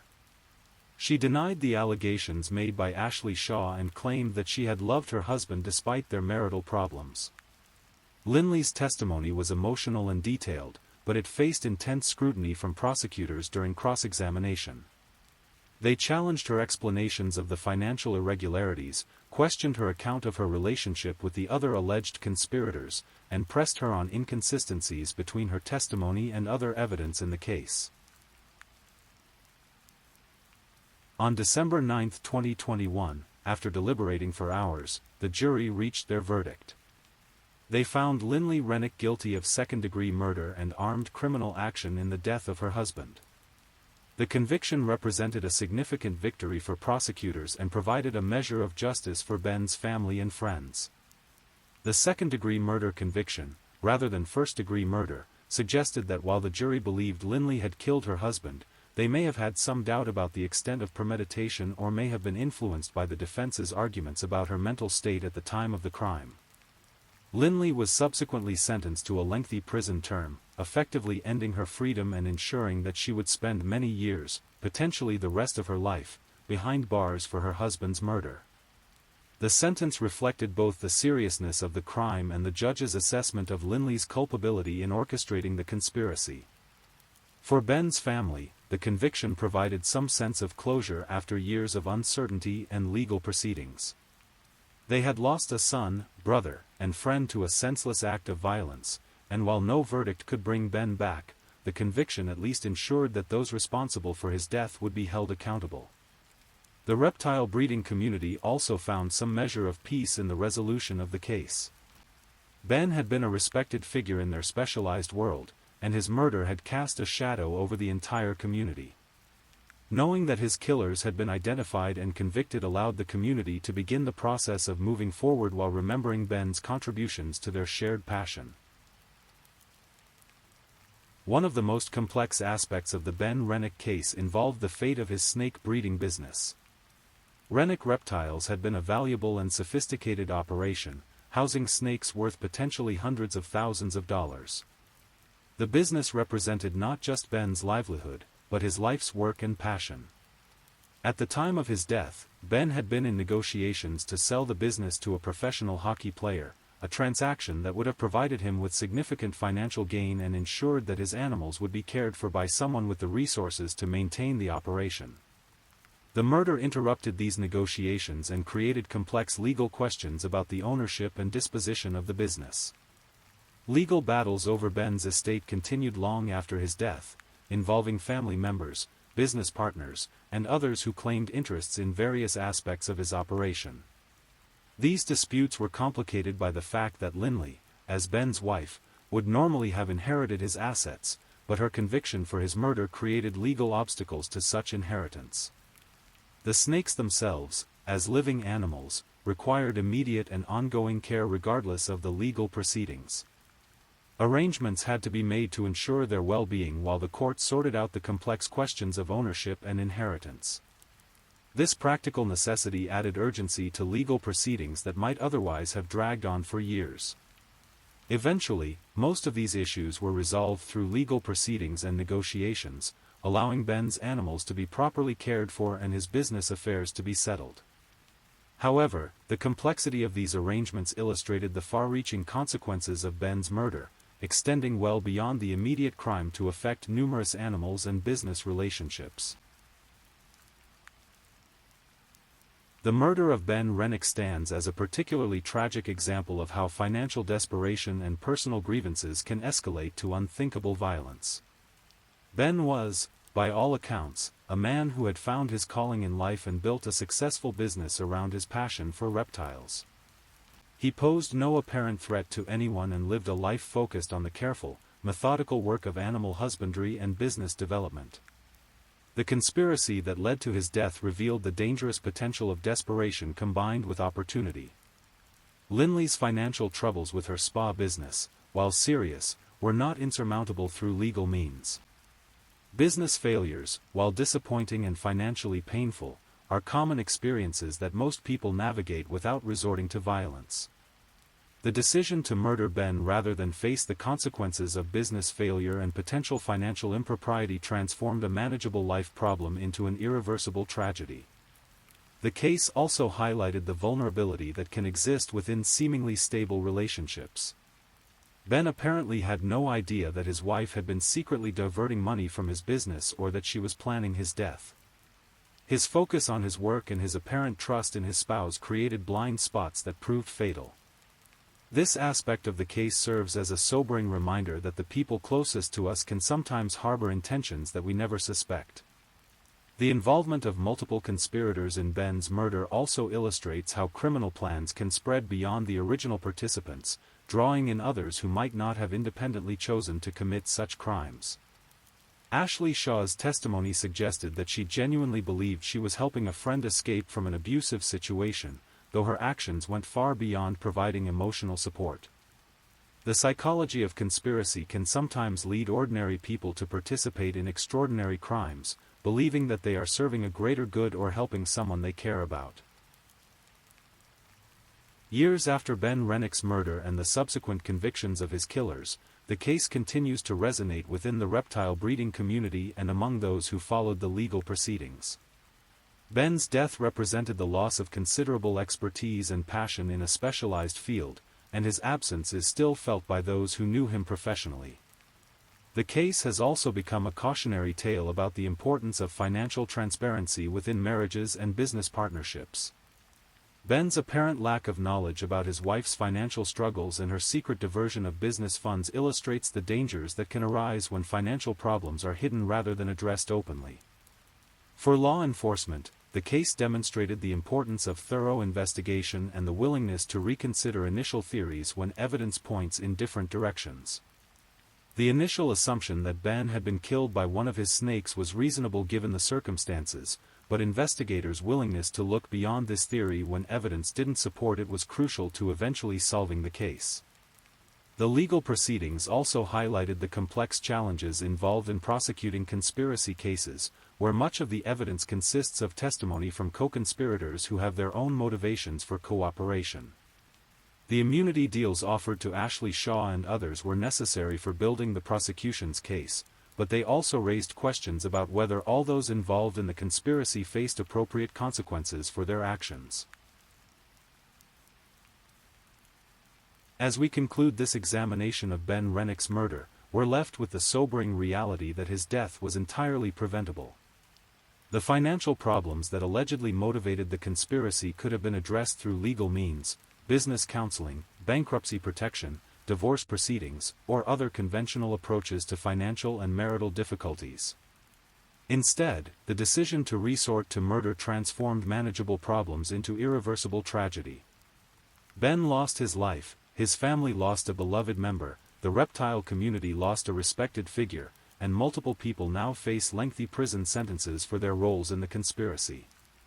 The case serves as a reminder of the preciousness of human life and the importance of seeking help when facing difficult circumstances rather than allowing problems to escalate to violence. It also illustrates the far-reaching consequences of criminal actions, extending far beyond the immediate participants to affect families, communities, and even the animals that Ben had dedicated his life to protecting. Ben Rennick's story began with a young man's passion for unusual creatures and his determination to build a business around that passion. It should have been a story of continued success and contribution to a specialized field. Instead, it became a true crime case that continues to generate interest and discussion years after the fact. In remembering Ben Rennick, we can honor both his contributions to reptile breeding and his memory by recognizing the senseless nature of his death and the importance of choosing legal, constructive approaches to life's challenges. His legacy lives on not just in the snakes he bred and the business he built, but in the reminder that every life has value and that violence is never an acceptable solution to personal problems. The quiet farm in Montgomery County, Missouri, where Ben once worked among his beloved snakes, now stands as a memorial to a life cut short by greed and desperation. But it also serves as a testament to the passion and dedication that Ben brought to his work, qualities that made his death all the more tragic and unnecessary. As you drift off to sleep tonight, perhaps you can find some peace in knowing that justice was ultimately served in Ben Rennick's case, that his killers were held accountable, and that his memory continues to be honored by those who knew him and respected his work. His story, while tragic, reminds us of the importance of living with integrity, treating others with respect, and seeking help when we face life's inevitable challenges. The snakes that Ben loved so much continue to fascinate and educate people around the world, carrying forward the passion that he demonstrated throughout his too brief life. In their quiet, methodical existence, perhaps we can find some of the peace that eluded Ben in his final moments, and some hope that his legacy will continue to inspire others to pursue their passions with the same dedication that he brought to his remarkable work. Please, if you're enjoying these stories, don't forget to leave a comment. Let me know where you're listening from and what time it is in your corner of the world. And if you haven't already, be sure to like this video and subscribe, so you don't miss the next true crime story for sleep. Now, let's move on to our fourth story. Story 4. In the heart of rural Georgia, where Spanish moss drapes ancient oak trees and the pace of life moves like molasses in winter, sits the small city of Donaldsonville. With fewer than 3,000 residents, it's the kind of place where everyone knows everyone, where doors are left unlocked and disappearances simply don't happen. But in November of 2018, this tight-knit community would face something that would shake them to their core and leave questions that remain unanswered to this day. Sharon Michelle Crawford was 43 years old in the autumn of 2018. She was a mother to 4 children, a woman who stayed close to her family, someone who called regularly and stopped by to visit. Sharon was the kind of person who maintained connections, who let people know where she was and what she was doing. She wasn't the type to simply vanish into thin air without a word, without a trace, without any explanation whatsoever. But on November 8, 2018, that's exactly what happened. The last confirmed sighting of Sharon Crawford was on that Thursday in November. She was seen somewhere in Donelsonville, though the exact circumstances of that final encounter remain frustratingly vague. Perhaps she was running errands, visiting a friend, or simply going about her daily routine. The specifics have never been made public, if they're even known at all. What we do know is that after November 8, Sharon Crawford seemed to have stepped out of existence entirely. At first, her absence might not have seemed alarming. People get busy, life gets complicated, and sometimes days pass without contact. But as November stretched on, Sharon's silence began to feel different. Her children waited for her calls. Her family expected her visits. Days turned into a week, then 2 weeks, then 3. The silence grew heavier with each passing day. It was Sharon's daughter, Jasmine Williams, who would later speak to reporters about those agonizing weeks of waiting. "We reported her missing because it was weeks that we haven't seen or heard from her," Jasmine explained, "and normally we will get a call or stop by or something." The simple expectation of a mother's presence, of routine contact, had been shattered. 3 weeks after Sharon was last seen, on November 27, 2018, her family could wait no longer. They contacted the Donelsonville Police Department and filed a missing person report. Sharon Crawford, a mother of 4, had officially vanished. The investigation that followed was hampered by the very nature of Sharon's disappearance.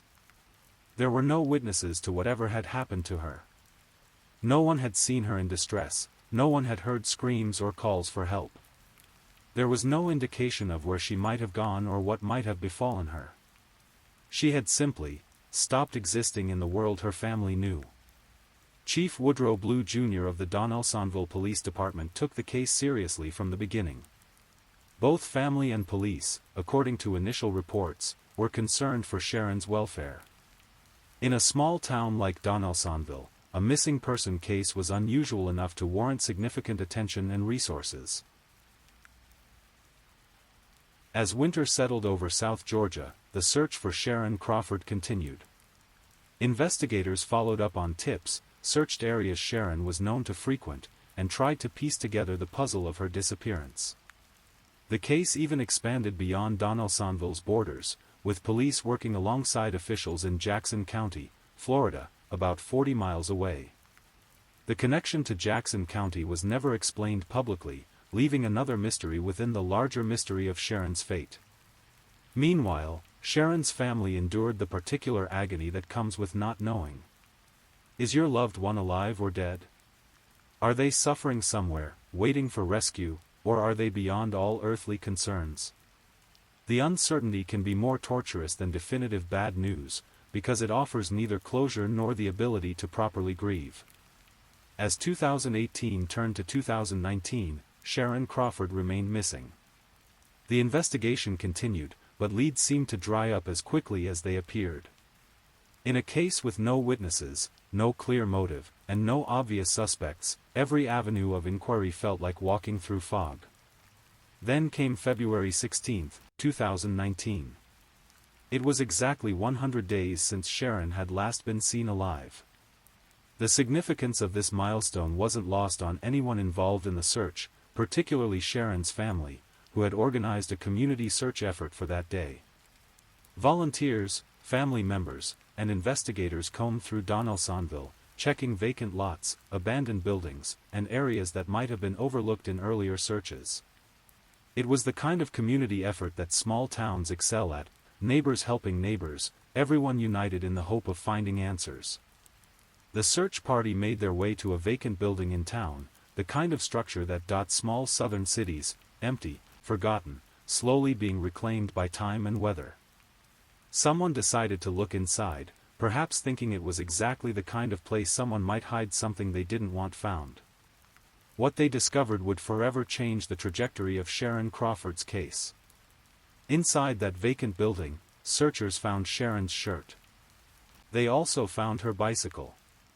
Two personal items that connected directly to Sharon, abandoned in a place she had no apparent reason to be. The discovery was both a breakthrough and a deepening of the mystery. These were tangible proof that something had happened to Sharon, but they raised more questions than they answered. The bicycle was particularly significant. If Sharon had been riding her bicycle when she disappeared, how had it ended up in a vacant building? Had she gone there willingly? Had she been taken there? The bicycle suggested movement, transportation, a journey that had ended in that empty structure for reasons no one could fathom. The shirt raised equally troubling questions.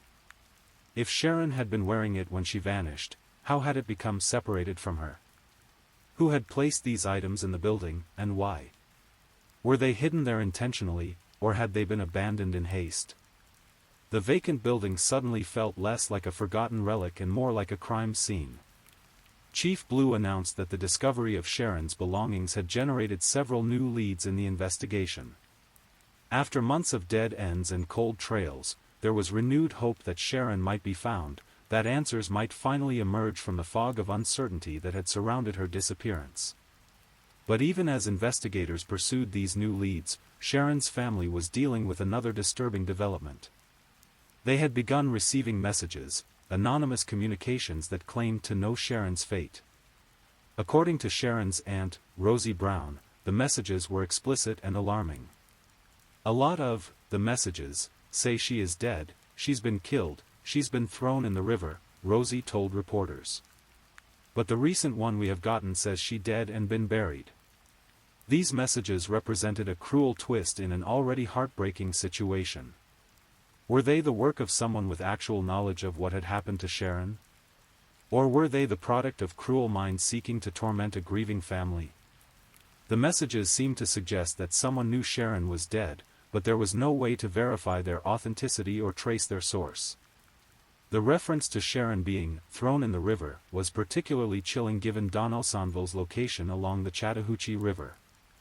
The idea that Sharon might have ended up in those waters added another dimension to the search efforts and another layer of anguish for her family. As 2019 progressed, the leads generated by the discovery of Sharon's shirt and bicycle seemed to evaporate just as previous leads had. The investigation continued, but publicly, there were no new developments, no arrests, no dramatic breakthroughs. Sharon Crawford remained missing, and her fate remained unknown. Her family continued to hope, to search, to wait for word. In small towns, missing person cases don't fade into bureaucratic oblivion the way they might in larger cities. Everyone knows the missing person, everyone feels the absence, everyone waits for resolution. Sharon's case remained very much alive in the community consciousness even as the months passed without answers. Winter gave way to spring, spring to summer, and summer to fall. Sharon had been missing for a year. Then came the winter of 2019 to 2020, and with it, a discovery that would finally provide some answers while creating new mysteries. On February 11, 2020, human skeletal remains were discovered in a field just outside the Donaldsonville city limits. The location was off Burlane Road and Robbie Forest Road, not far from town but remote enough that the remains might have gone undiscovered for much longer under different circumstances. The discovery of human remains in a missing person case always brings a mixture of dread and relief, dread at the confirmation of death, relief at finally having something concrete to work with. For Sharon's family, the discovery meant the end of wondering if she might still be alive somewhere, but it also meant the beginning of a new kind of waiting as authorities worked to identify the remains.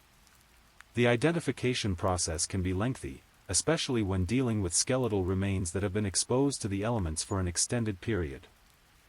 DNA testing, dental records, and other forensic methods all take time, and families must endure another kind of agony as they wait to learn if their loved one has been found.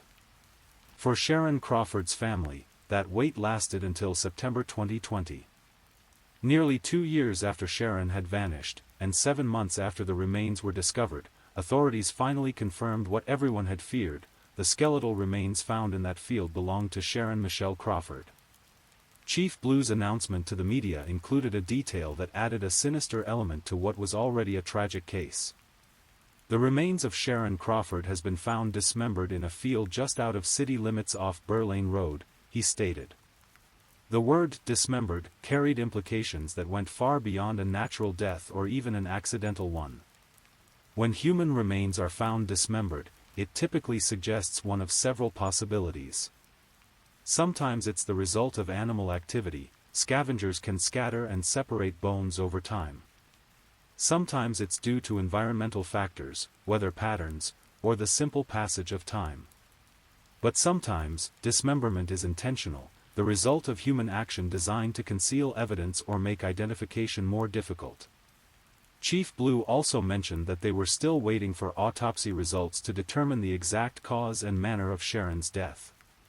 An autopsy on skeletal remains can be challenging, especially when those remains have been exposed to the elements for an extended period. Soft tissue is gone, making it difficult to determine certain types of trauma or injury. Toxicology becomes impossible. The bones themselves become the primary source of information about what happened. But as months passed after the identification of Sharon's remains, no further information was released about the autopsy results. No cause of death was announced. No manner of death was determined, at least not publicly. The investigation into Sharon Crawford's death seemed to have stalled once again, leaving her family and the community with more questions than answers. Years have now passed since Sharon's remains were identified, and the case remains officially open but seemingly cold. There have been no arrests, no charges filed, no suspects named. The circumstances of Sharon's death remain as mysterious as the circumstances of her disappearance. But the details of Sharon's case, when examined together, paint a picture that strongly suggests foul play was involved in her death. The pattern of her disappearance doesn't match accidental death or suicide. Sharon was a mother who maintained regular contact with her children and family. Her sudden silence was completely out of character, suggesting that something prevented her from making those usual calls and visits. The discovery of her shirt and bicycle in a vacant building is perhaps the most telling piece of evidence that something sinister occurred. These weren't items that Sharon would have casually abandoned. The bicycle, in particular, represented transportation, something she would have needed to return home. Finding these items in a vacant building suggests that Sharon encountered someone or something that prevented her from continuing her journey. The anonymous messages received by Sharon's family, while potentially the work of cruel pranksters, accurately predicted that Sharon was dead long before her body was found. If these messages came from someone with actual knowledge of Sharon's fate, it suggests that at least one person knew what had happened to her and where she could be found. The location where Sharon's remains were discovered also fits the pattern of a homicide. The field off Burr Lane Road and Robbie Forest Road was remote enough to avoid discovery for over a year, but close enough to Donnelsonville that someone familiar with the area would know it as a place where a body might remain hidden. This suggests local knowledge, someone who knew the geography around Donnelsonville well enough to choose an effective disposal site. The fact that Sharon's remains were found dismembered raises additional questions about the circumstances of her death. While this could have been the result of environmental factors or animal activity, it could also indicate that someone deliberately attempted to conceal evidence or make identification more difficult. Without more details about the condition of the remains or the results of the forensic examination, it's impossible to know which scenario is more likely. The investigation's connection to Jackson County, Florida, during the search for Sharon also suggests that authorities had reason to believe her disappearance might have involved someone with connections to that area. Jackson County is close enough to Donnelsonville to be within the normal travel patterns of area residents, but far enough away to represent a significant expansion of the search area. This connection was never explained publicly, leaving another thread of the mystery untied. Throughout all of this, Sharon's family has endured the particular agony that comes with losing a loved one to violence. Not only have they had to cope with Sharon's death, but they've had to live with the knowledge that someone, somewhere, knows exactly what happened to her and has chosen to remain silent. They've had to wonder if the person responsible is someone they know, someone who lives in their community, someone who might pass them on the street or sit near them in church. For the residents of Donelsonville, Sharon's case represents a loss of the innocence that small towns often cherish. The idea that such a thing could happen in their community, that someone among them might be capable of murder, challenges the sense of safety and familiarity that defines small-town life. Every vacant building becomes a little more sinister, every missing person report a little more urgent, every stranger a little more suspect.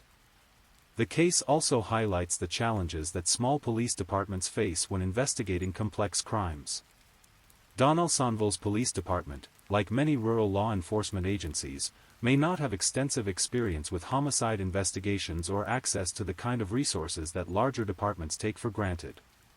While Chief Blue and his officers clearly took Sharon's case seriously and worked diligently to find answers, they were operating with limited resources and expertise in a case that may have required specialized knowledge and techniques. As time passes, the likelihood of solving Sharon Crawford's case diminishes.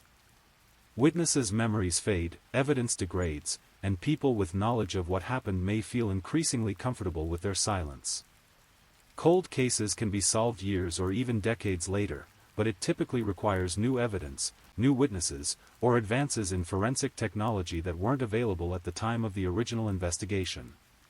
For Sharon's children, the passage of time brings its own challenges.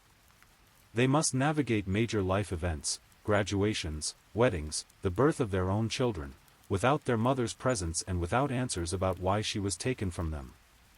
They must decide how much energy to devote to seeking justice and how much to invest in healing and moving forward with their lives. The anonymous messages received by Sharon's family take on additional significance as time passes. If those messages came from someone with actual knowledge of Sharon's death, that person is still out there, still carrying the secret of what happened. They might be someone who was directly involved in Sharon's death, or someone who witnessed it, or someone who helped cover it up. The messages suggest that at least one person knows the truth about Sharon Crawford's final days. There's also the possibility that Sharon's case is connected to other crimes in the area. Serial killers and predators often operate within specific geographic regions, and Sharon's disappearance and murder might be part of a larger pattern that investigators haven't yet recognized. The remote location where her body was found, the apparent premeditation suggested by the disposal method, and the lack of obvious suspects all fit patterns associated with serial offenders. The seasonal timing of Sharon's disappearance, early November, when days are getting shorter and people are spending more time indoors, may also be significant. This is often hunting season in rural Georgia, meaning there are more people in remote areas, more opportunities for chance encounters, and more reasons for someone to be familiar with isolated locations like the field where Sharon's body was found. The fact that Sharon was riding her bicycle when she disappeared suggests that her encounter with her killer may have been opportunistic rather than planned. Someone may have seen her riding alone and decided to act on impulse. This scenario would explain why there were no witnesses to her disappearance and why the investigation has struggled to identify suspects with clear motives. Alternatively, Sharon's death may have been the result of a planned attack by someone she knew. The killer might have arranged to meet her somewhere, perhaps using a pretext that would explain why she was in the area where she was last seen. This scenario would explain how her bicycle and shirt ended up in the vacant building. The killer might have taken them there to mislead investigators or buy time before the body was discovered. The condition of Sharon's remains when they were found, dismembered and scattered, suggests that whoever was responsible had time to attempt to conceal the evidence.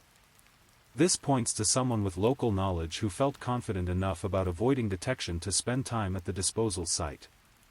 It also suggests someone who understood that dismemberment might delay identification and complicate the investigation.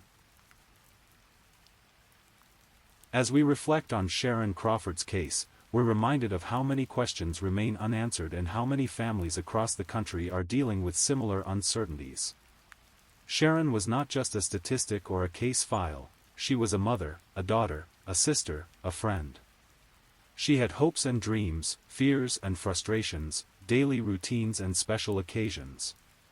Her death represents not just the loss of a life, but the destruction of all the relationships and experiences that life contained.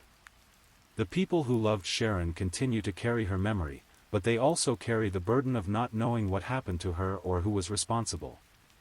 They must live with the possibility that they encounter Sharon's killer in their daily lives, at the grocery store, at church, at community events. They must wonder if justice will ever be served, if they'll ever have the closure that comes with knowing the truth. For the community of Donaldsonville, Sharon's case serves as a reminder that tragedy can strike anywhere, that small towns are not immune to the darkness that exists in the human heart. It challenges residents to be more vigilant, more protective of one another, more aware that evil can hide behind familiar faces and friendly facades. The investigation into Sharon Crawford's death officially remains open, though there's little public evidence that it's actively being pursued.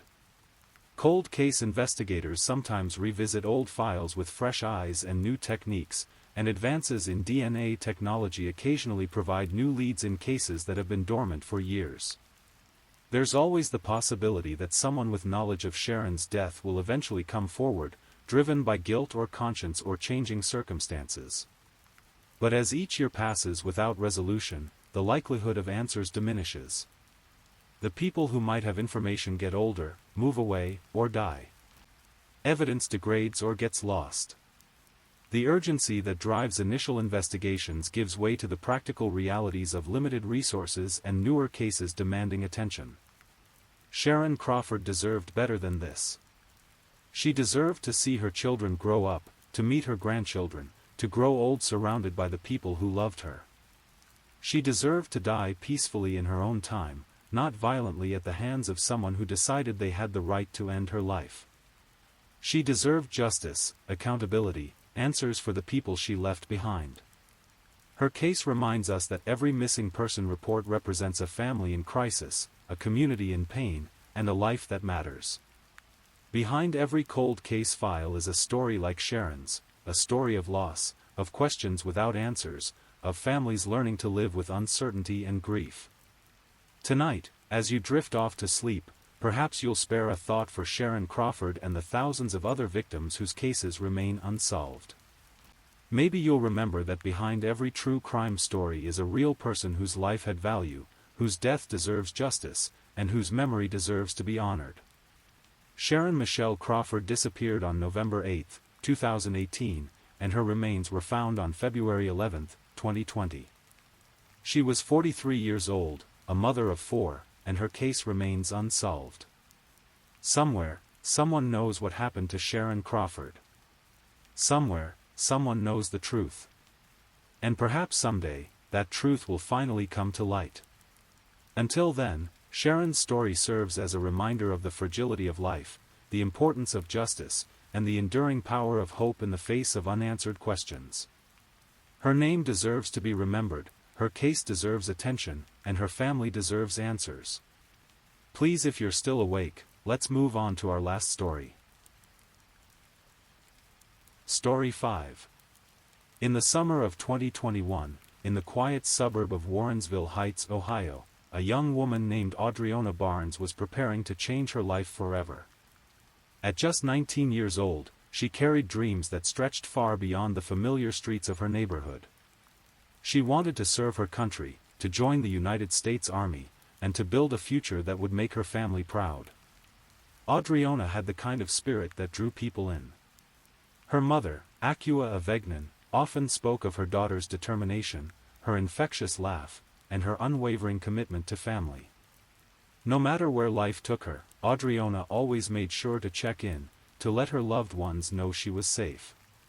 It was this reliability, this predictable pattern of care, that would make her disappearance so immediately alarming.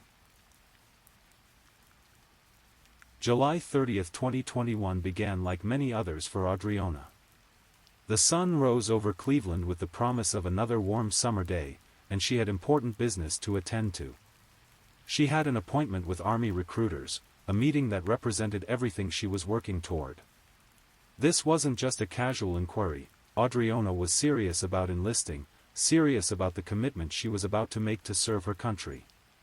The meeting was scheduled to take place away from her home, and the recruiters had arranged to pick her up from a familiar location, her boyfriend's apartment. Benny Washington, 39 years old, had been dating Audriana despite their significant age difference. To those who knew them, the relationship had always seemed somewhat unusual, but Audriana was an adult, capable of making her own choices. That morning, everything seemed to proceed according to plan. The recruiters arrived as scheduled, picked up Audriana from Washington's apartment, and took her to discuss her future in the military. By all accounts, the meeting went well. Audriana was excited, motivated, and ready to take the next steps in her journey toward military service. When the meeting concluded, the recruiters did exactly what they had promised. They brought her back to Washington's apartment on Warner Road in Cleveland's Broadway Slavic Village neighborhood. At 2:30 in the afternoon, Audriana made what would be her final phone call to her family. Her voice was normal, upbeat even. She spoke with the casual confidence of someone whose day had gone according to plan. There was nothing in that conversation to suggest danger, nothing to indicate that within hours, everything would change forever. But as the day wore on and evening approached, something shifted. Audriana's family began reaching out to her about a job opportunity that had come up. They sent text messages, expecting the quick responses that were so characteristic of their daughter and sister. The first few unanswered texts weren't particularly concerning. Perhaps she was busy, perhaps her phone had died. But as the hours passed, the silence became more troubling. What made this silence even more unusual was the context of the following day. July 31st wasn't just any day, it was Acua Avegnan's birthday, Audriana's mother's special day.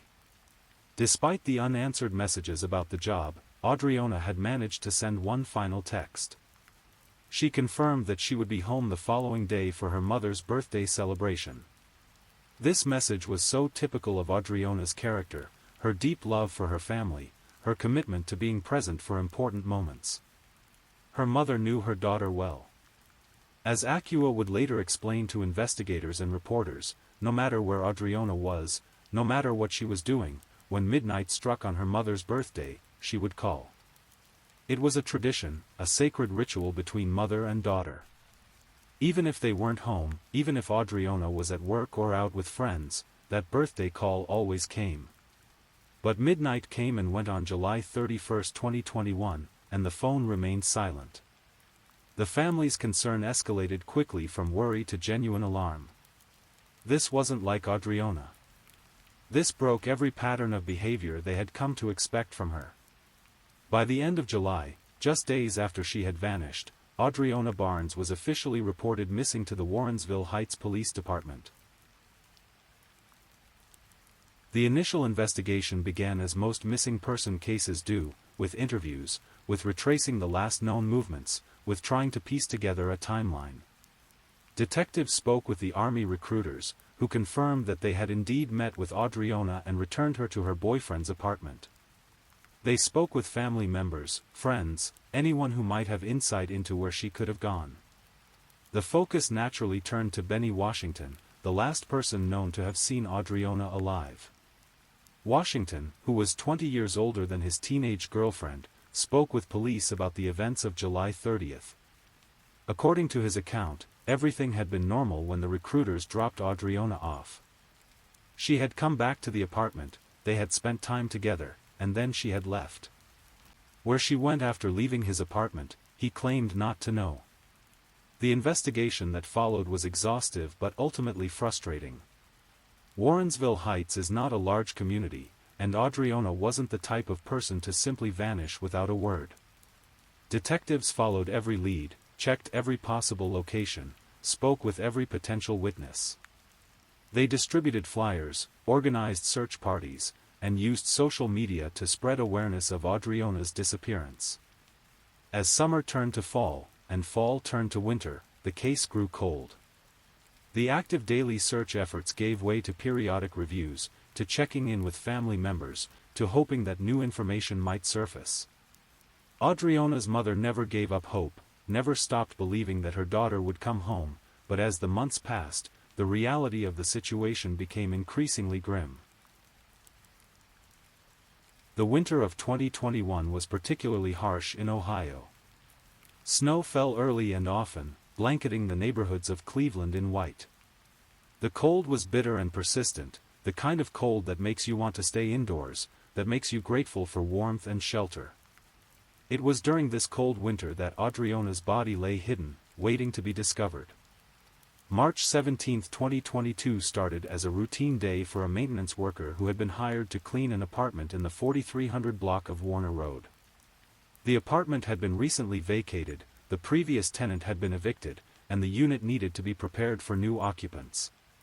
It was the kind of work that maintenance crews do every day across the country, cleaning up after former tenants, preparing spaces for new beginnings. The worker moved systematically through the apartment, checking each room, assessing what needed to be done. When they stepped onto the balcony, they noticed a pile of clothes in the corner. It wasn't unusual to find items left behind by former tenants. People often abandon things when they move, especially when they're being evicted. But something about this particular pile seemed off, seemed wrong. As the worker moved closer and began to examine the pile more carefully, the horrific truth became clear. Hidden beneath the clothes, wrapped in a blanket, was a human body. The remains were badly decomposed, having been exposed to the elements for months through the harsh Ohio winter. The maintenance worker immediately called 911, and within minutes, the apartment balcony was swarming with police, detectives, and crime scene investigators. The body was carefully removed and transported to the Cuyahoga County Medical Examiner's office, where the process of identification would begin. Given the location where the body was found and the timeline of decomposition, investigators had strong suspicions about the identity of the remains. The apartment where the body was discovered was the same apartment where Benny Washington had been living when Audriona Barnes disappeared in July 2021. Washington had been evicted from the apartment months earlier, leaving behind not just unpaid rent but a much more sinister secret. The medical examiner's office worked diligently to confirm the identity of the remains. Despite the advanced state of decomposition, they were able to make a positive identification through dental records and other forensic methods. The body found on the balcony was indeed Audriona Barnes, the 19-year-old who had been missing for over 8 months. The cause of death was determined to be a gunshot wound to the head. The medical examiner's findings painted a clear picture of what had happened to Audriona. She had been murdered, shot in the head, and her body had been left on the balcony where it remained hidden under a pile of clothes through the summer heat, through the autumn rains, and through the bitter Ohio winter. As investigators processed the scene more thoroughly, additional evidence emerged that would prove crucial to building a case against Washington. They found bullet casings near where the body had been discovered. Even more damning, they found a bullet hole in the wall of Washington's former apartment, evidence that a shooting had indeed taken place inside the unit. The investigation now shifted from a missing person case to a homicide investigation. Detective Gregory Curry of the Warrensville Heights Police Department, who had been working Audriona's case since she was first reported missing, now had the grim task of notifying her family that their worst fears had been realized. For Acua Avegnon and the rest of Audriona's family, the news was devastating but not entirely surprising. After 8 months of not knowing, of hoping against hope that their daughter and sister might still be alive somewhere, they finally had answers. But the answers brought no comfort, only the crushing finality of confirmed loss. The evidence against Benny Washington was substantial and compelling. He had been the last person to see Audriona alive. Her body had been found at his apartment. The physical evidence, the bullet casings, the bullet hole in the wall, all pointed to the apartment as the crime scene. On March 19, 2022, just 2 days after Audriona's body was discovered, Washington was arrested and charged with aggravated murder and gross abuse of a corpse. As investigators delved deeper into Washington's background, a troubling pattern of violence emerged. This wasn't his first encounter with the criminal justice system, and it wasn't his first involvement in a shooting. In 2010, Washington had been convicted of shooting a woman in the back over a $40 cocaine debt. For that crime, he had been sentenced to 7 years in prison. He had been released and was living freely when he met Audriana Barnes. The gross abuse of a corpse charge was particularly disturbing. According to the evidence gathered by investigators, Washington had shot Audriana in his apartment and then, rather than reporting the crime or attempting to dispose of the body elsewhere, he had simply left her remains on his balcony. For months, as neighbors went about their daily lives, as the seasons changed, as Audriana's family desperately searched for answers, her body lay decomposing just feet away from other apartment units. Even more chilling was the timeline of Washington's eviction. He had continued living in the apartment for some time after killing Audriana, sharing the space with her decaying remains. Only when he was eventually evicted for non-payment of rent did he leave the apartment and Audriana's body behind. The legal proceedings that followed were lengthy and emotionally charged. Washington initially maintained his innocence, claiming that he had nothing to do with Audriana's disappearance or death. But as the evidence mounted, as the physical evidence from the apartment was presented, as the timeline of events was laid out, his position became increasingly untenable. The trial, when it finally began, was a painful ordeal for Audriana's family. They had to sit in a courtroom and listen to the details of how their daughter and sister had died, how her body had been left to decompose on a balcony for 8 months. They had to face the man who had taken her life, who had ended her dreams of military service, who had stolen her future. The prosecution's case was methodical and comprehensive. They presented the physical evidence from the apartment, the bullet casings, the bullet hole in the wall, the location where the body was found. They established the timeline of Washington's eviction, showing how he had left Audriana's body behind when he was forced to vacate the apartment. They presented evidence of his previous conviction for shooting another woman, establishing a pattern of violent behavior. The defense struggled to present a coherent alternative theory of the crime. The evidence was simply too overwhelming, too clearly pointing to Washington as the perpetrator. The location of the body at his apartment, the physical evidence of the shooting, the timeline of events, all of it built an inescapable case for his guilt. In May 2023, after what felt like an eternity of waiting for justice, a jury found Benny Washington guilty of murdering Audriana Barnes. The verdict was unanimous and decisive. The jury had looked at all the evidence, had considered all the arguments, and had concluded beyond a reasonable doubt that Washington was responsible for Audriana's death. The sentencing hearing was an opportunity for Audriana's family to finally speak directly to the man who had taken their loved one from them. Their impact statements were powerful and heartbreaking, describing not just their loss but the pain of not knowing what had happened to Audriana for 8 long months. They spoke of missed birthdays, of holidays without her laughter, of dreams that would never be fulfilled. Acqua Avegnon, Audriana's mother, was particularly eloquent in her condemnation of Washington. She spoke of the special bond she had shared with her daughter, of the birthday calls that would never come again, of the grandchildren she would never have through Audriana. Her words were filled with grief but also with a fierce dignity, a determination not to let Washington's actions define her daughter's memory. On June 12, 2023, Judge Ashley Kilbane delivered Washington's sentence. Taking into account the severity of the crime, Washington's previous conviction for shooting another woman, and the particular cruelty of leaving Audriana's body to decompose for months, the judge sentenced him to 38 years to life in prison. It was a sentence that ensured Washington would likely spend the rest of his life behind bars, never again able to harm another young woman the way he had harmed Audriana Barnes. The case of Audriana Barnes is more than just a story of murder and justice. It's a story about dreams deferred and lives cut short. Audriana had wanted to serve her country, to join the army, to build a career in the military. She had taken concrete steps toward that goal, meeting with recruiters, making plans for her future.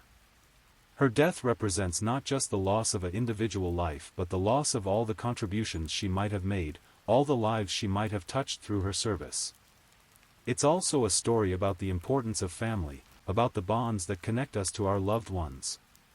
Audriana's mother knew immediately that something was wrong when her daughter missed that birthday phone call. She knew her daughter well enough to recognize that the silence was not normal, not expected.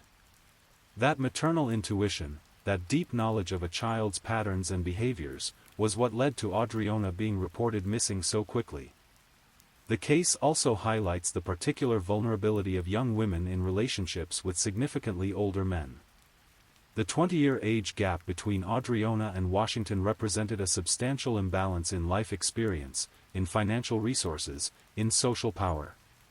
While age differences in relationships are not inherently problematic, they can create dynamics that make younger partners more vulnerable to manipulation and abuse. For the community of Warrensville Heights, Audriana's case was a stark reminder that violence can touch any neighborhood, any family. This was not a crime that occurred in the abstract, in some distant place reported on the news. This was a young woman from their community, someone who had grown up in their midst, who had been planning to serve their country. Her death sent ripples through the community that are still felt today. The investigation and prosecution of the case also demonstrated the importance of persistent, thorough police work. Detective Gregory Curry and his colleagues never gave up on finding Audriana, even when the case seemed to have gone cold. When her body was finally discovered, they were able to quickly shift gears and build a comprehensive murder case. Their work ensured that Washington was held accountable for his crimes. The maintenance worker who discovered Audriana's body played a crucial role in finally bringing her case to resolution. Without that discovery, Audriana's remains might have been found much later, or possibly never found at all. The workers' quick thinking in immediately calling police, rather than attempting to handle the situation themselves, ensured that the crime scene was properly preserved and that evidence was collected that would prove essential in prosecuting Washington. The medical examiner's office also played a vital role in the case. Despite the advanced decomposition of the remains, they were able to make a positive identification and determine the cause of death. Their scientific expertise provided the foundation for the criminal charges that would ultimately be filed against Washington. The case of Audriana Barnes serves as a reminder of the ripple effects of violent crime. Her death didn't just end her life, it forever changed the lives of her mother, her family members, her friends. It robbed the army of a potential soldier, robbed the world of whatever contributions she might have made.